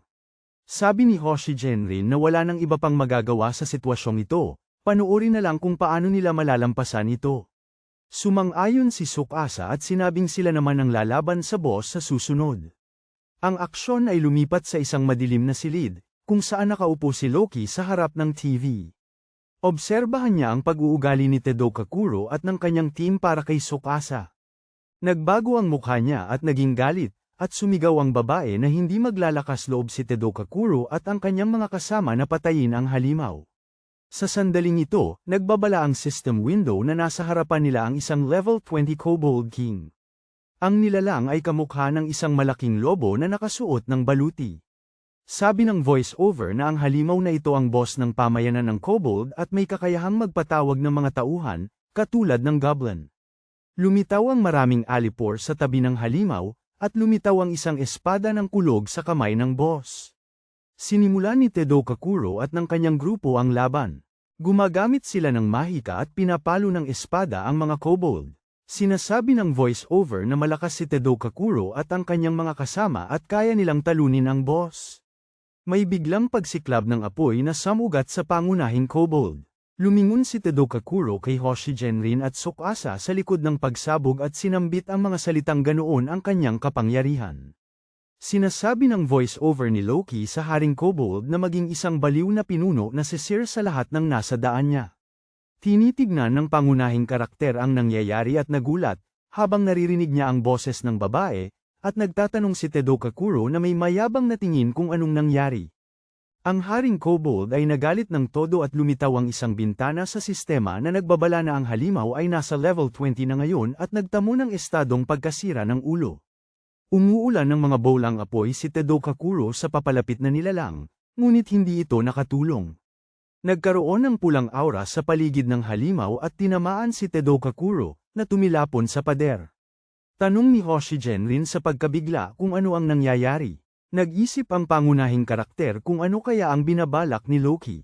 Sumagot ang pangunahing babae sa kanyang isipan na pinarurusahan niya ang mga nakikialam kay Tsukasa. Nakasalampak si Tadokakuro sa lupa at nanginginig ng lumitaw ang anino ng isang halimaw sa harap niya. Itinaas ng Haring Kobold ang kanyang espada at naghandang sumalakay. Walang magawa si Tadokakuro kundi pakiusapan siyang umalis. Sumugod ang halimaw gamit ang espada. Ngunit sumaklolo si Hoshigen rin para protektahan ang kasamahan, habang sinasabing napakalakas ng kobold. Nakikita ang mga kislap nang nagbabangga ang espada. Tinatanong ni Hoshigen rin kung okay lang ba ang lahat. Sabi ng tinig ni Loki sa kanyang isipan, mukhang masama ang sitwasyon. Sinugod ni Tsukasa ang halimaw at tinamaan ito sa mukha ng isang malakas na suntok. Hinihiling ng bida kay Hoshigen rin na dalhin si Tadokakuro at umalis, dahil mapanganib, at sinasabi na kayanan niya ito. Sumisigaw si Tadokakuro na hindi kakayanin ni Tsukasa. Sa sandaling yun, nagpakawala ang halimaw ng alon ng tunog kasabay ng isang dagandong. Inilayo ni Hoshijin rin ang sugatang lalaki kasama ang kanyang grupo at sinabing nagtitiwala siya sa bida pero pinapakiusapan na huwag samobra at gumawa ng anumang katangahan.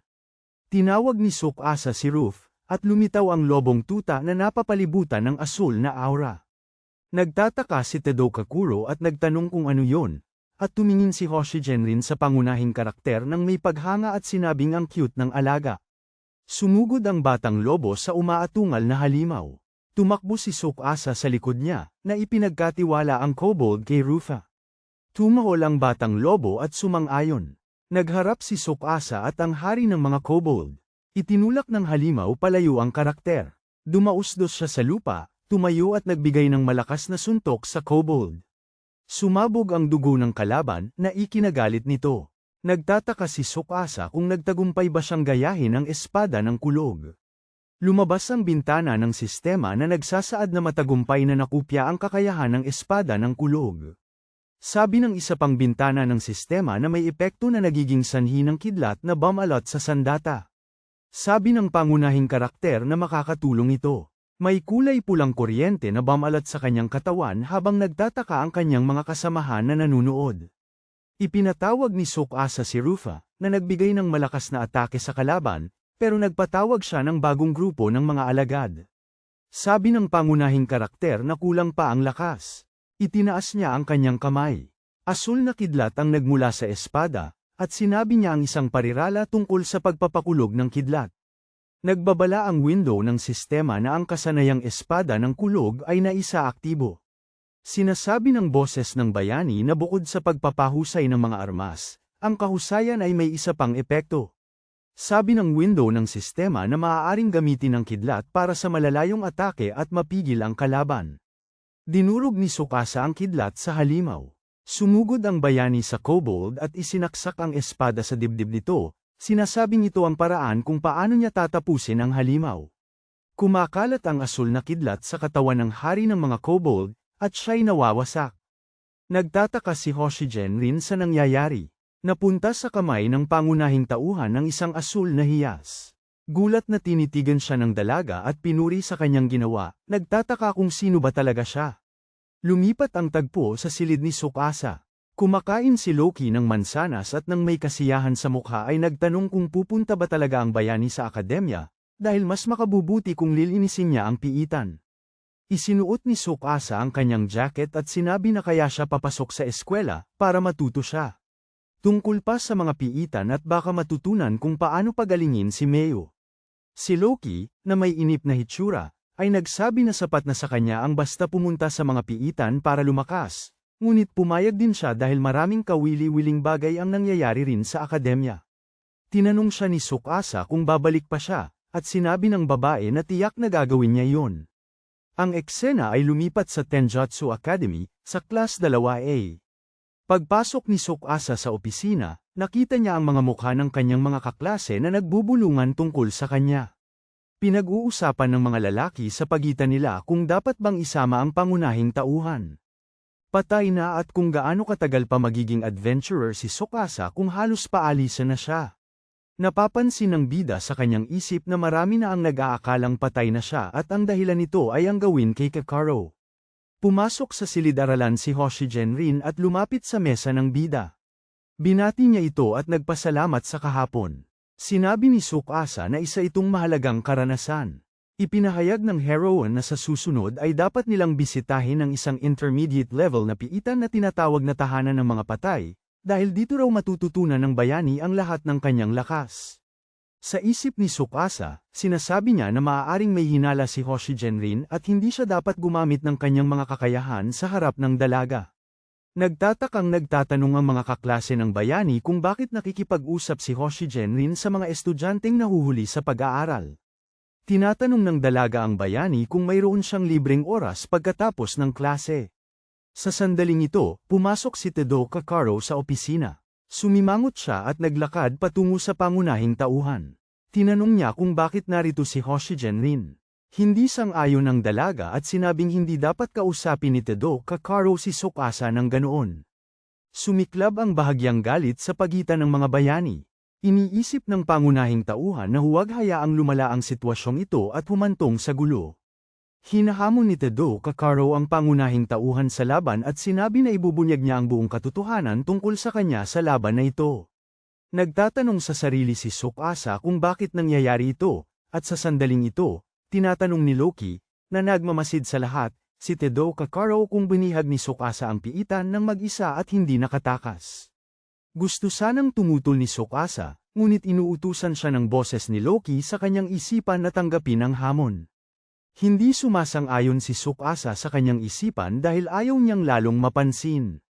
Pabirong sinabi ni Loki na gusto lang niyang magpalipas ng oras, kaya kailangan niyang makipaglaban, at dagdag pa niya na hindi lang si Tedo Kakaro ang dapat lumaban, kundi pati na rin ang buong team niya. Napansin niya na nakaharang si Tedo Kakaro noong nakaraan sa dungeon, kaya kailangan niyang ipakita kung sino ang mas nakatataas. Iniisip ng pangunahing tauhan na hindi magiging maganda kung maulit ang ganoong sitwasyon, kaya mas mabuting linawin na agad ang lahat. Tumayo ang tauhan at nagpahayag na handa siyang lumaban. Nagulat si Hoshigen rin nang tumingin sa kanya. Hinahamon ni Tsukasa ang buong team ni Tedo Kakaro sa isang laban at binabalaan siyang huwag magreklamo kapag natalo.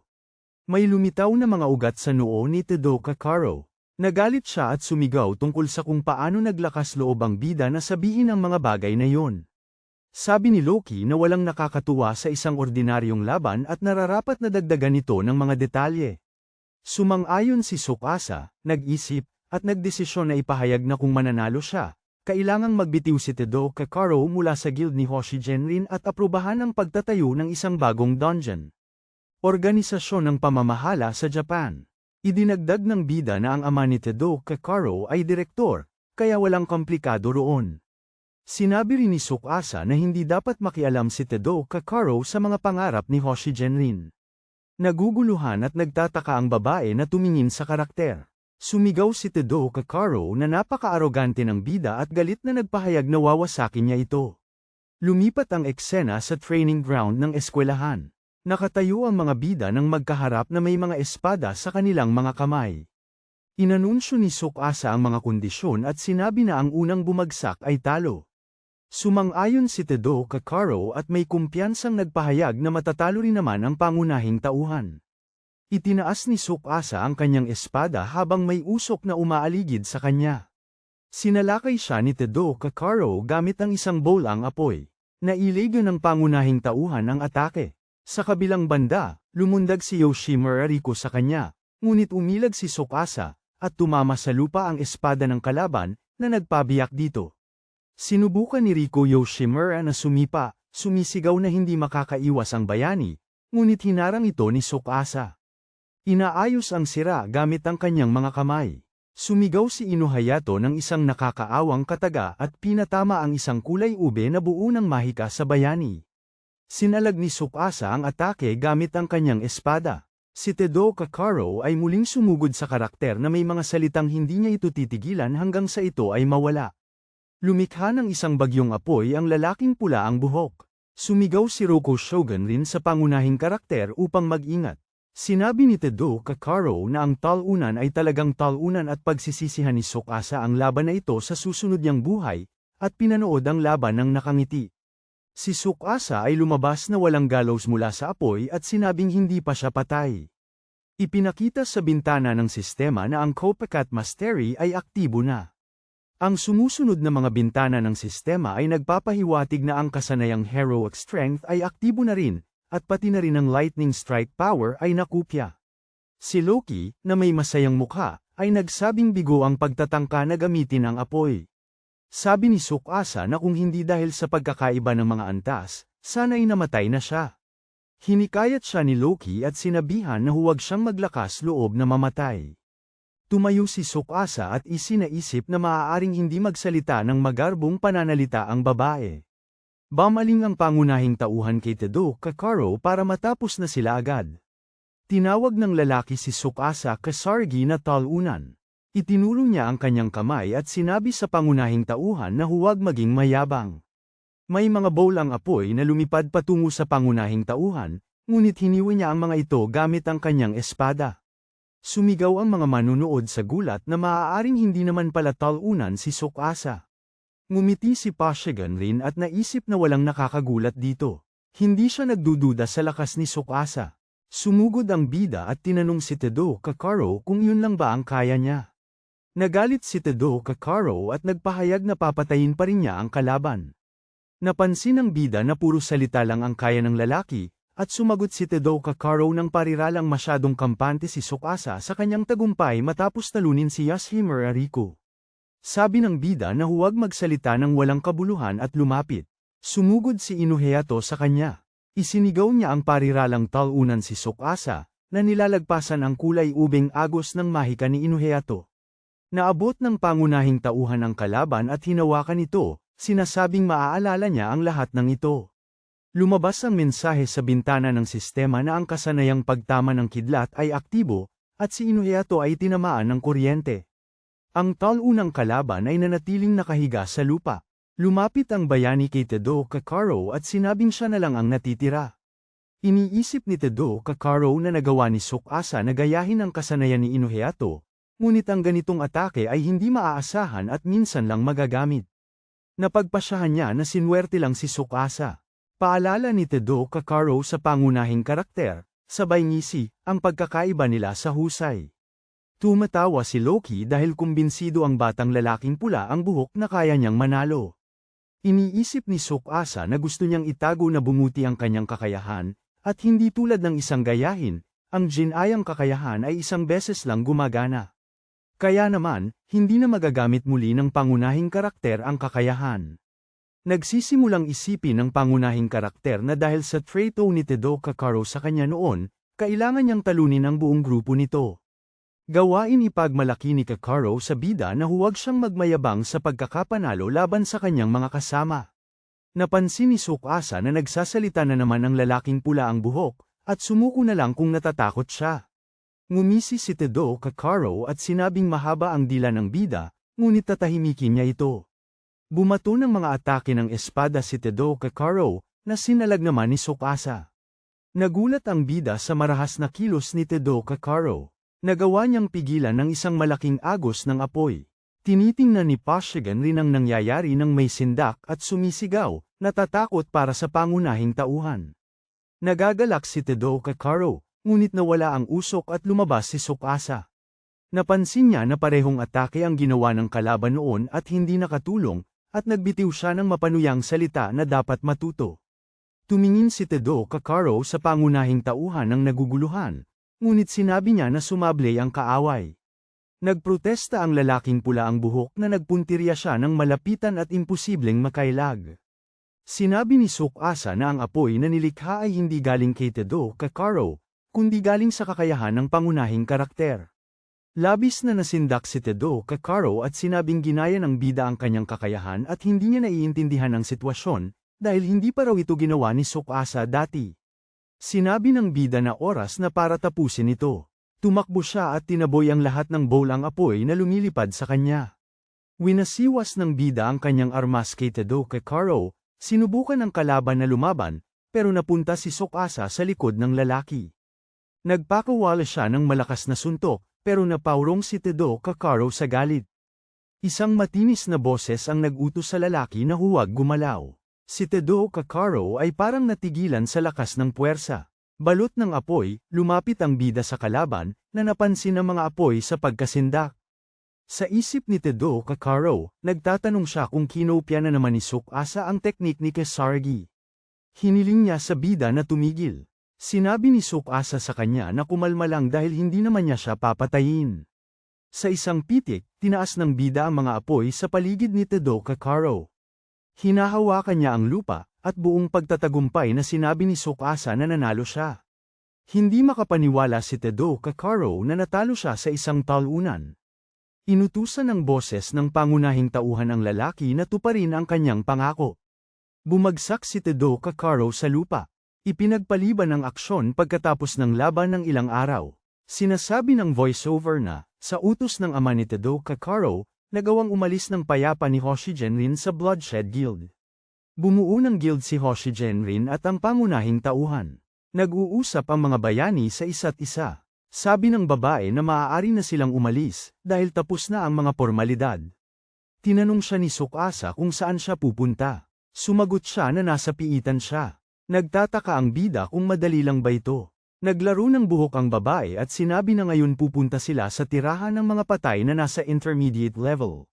Tinanong niya ang bida kung sa tingin nito ay angkop ang piitang ito para sa kanila. Sumang-ayon si Tsukasa, at nagliwanag ang mukha ng babae sa tagumpay. Sabi ng voiceover na ang rekomendadong level para sa tirahan ng mga patay ay 25, at makakaabala ang mga lumilitaw na patay. Lumipat ang tagpo sa isang maulap na lugar kung saan nakatayo ang mga bayani sa pagitan ng mga puntod. Iniisip ng pangunahing tauhan na kailangan niyang mag-ingat pa.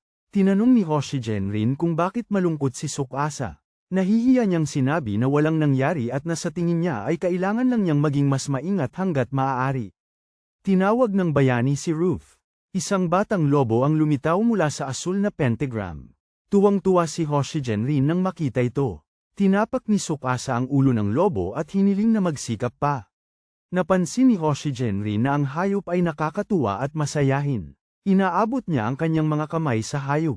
Inaanyayahan ni Tsukasa ang babae na hawakan ang batang lobo. Kumikinang sa saya ang mukha ni Hoshi Genrin. Kinukuha niya ang batang lobo sa kanyang mga bisig at niyayakap ito, sinasabing napakaganda ng hayop. Kumakawala ang alaga at tumatahol, at humihingi ng paumanhin si Tsukasa sa kanya sa isip niya. Nagtanong si Hoshi Genrin kung pwede niyang ikwento ang tungkol sa hayop. Tinawag ni Tsukasa ang pangalan nito at sinabi na tinawag niya ito gamit ang kasanayang minyan. Ipinapaliwanag ng babae na ito ay isang kapaki-pakinabang na kasanayan. Tinatanong niya kung saan nakopya ng pangunahing karakter ang kasanayang ito. Sinabi ni Loki na si Hoshi Genrin ay masyadong matalas ang pakiramdam para sa isang tao at napansin niya ang mga pagbabago sa kakayahan ng bida. Kinakabahan si Tsukasa na nag-iisip kung paano magsisinungaling sa dalaga. Dahan-dahan niyang sinasabi ang kanyang sasabihin, pero sinabi ni rin Hoshi Gen na hindi na niya kailangang sumagot kung ayaw niya. Idinagdag niya na hindi kaugalian ang magtanong tungkol sa kakayahan. Hinimas ng dalaga ang tuta ng lobo at sinabing umaasa siya sa hayop at sa pangunahing karakter. Comandat si Loki at nagtanong kung babantayan siya kung sakaling mapanganib. Ang bida na may masayang mukha ay nagsabing magtiwala lang sa kanya at kay Rufa. Humagalpak si Hoshi Genrin at sinabing baka hindi na kailangang gumawa ng kahit ano ang mga bayani. Isang pulutong ng mga kalansay na may mga sandata ang lumapit sa mga karakter. Lumitaw ang isang system window na nagbabala na ang mga ito ay mga level 23 undead na sundalo. Nag-utos ang babae na takpan siya habang plano niyang umatake mismo. Nagtanong ang bayani kung dapat silang maging mas maingat sa lugar na ito. Itinaas ng babae ang kanyang espada at sinabing walang problema. Tumakbo si Hoshi Genrin at sumugod sa pulutong ng mga halimaw, agad silang hiniwa. Sumisilay ang mga sinag ng liwanag sa pagitan ng mga kalansay at nagkakawatak-watak ang mga ito. Sabi ni Loki na may banal na espada ang babae na madaling nakakaapekto sa mga patay. Ngunit nananatili pa rin ang panganib. Bumabangon ang mga patay mula sa lupa. Sumugod ang pangunahing tauhan kasama ang kanyang alaga sa mga halimaw. Pinapalo ni Tsukasa ang mga kalaban ng malalakas na suntok. Si Hoshi Genrin, ang pangunahing tauhan at ang batang lobo ay nakatayo sa gitna ng maraming kalansay. Sabi ng pangunahing tauhan na samobra na ang babae, at tumawa lamang ang bidang babae at nagpasalamat sa kanya. Nagtatanong siya ng tanong na hindi naman kailangan ng sagot kung kaya ba nilang harapin ang mga halimaw. Hiniwa ng bayani ang isa sa mga kalansay, ngunit lumabas ang mahika mula sa batong nasa dibdib nito, na tumulong sa halimaw na agad maibalik ang kanyang anyo. Kinakabahang napansin ni Tsukasa na walang katapusan ang mga nilalang. Nagtatanong si Loki kung ano ang ginagawa ng mga karakter. Napansin ni Hoshi Genrin, na may masayang mukha, na nahihirapan ang pangunahing karakter sa labanang ito at nag-alok ng tulong para hindi siya mapagod. Tanong ni Tsukasa sa babae kung gagamitin niya ang kasanayan. Tumatawa ang babae at tinututulan ang akala ng bida. Sabi niya gagamitin niya ang espada. Inilipat ni Hoshi Genrin ang kamay niya na may espada sa gilid at sinabing ipapakita niya ang buong kapangyarihan ng banal na espada. Itinaas ng babae ang talam sa harap niya at pumikit, humaharap sa espada kaya't ito ay kumikinang. Isang matinding liwanag ang nagbigay liwanag sa larangan ng digmaan. Nakita ng pangunahing tauhan kung paano nagiging mga batong bughaw ang mga halimaw na bumabagsak sa lupa. Nagulat siya sa lakas ng espada ng bidang babae. Ipinaliwanag ng babae na ito ay tungkol sa liwanag na sumasalamin mula sa talam, at ito ay parang isang natitirang pangyayari.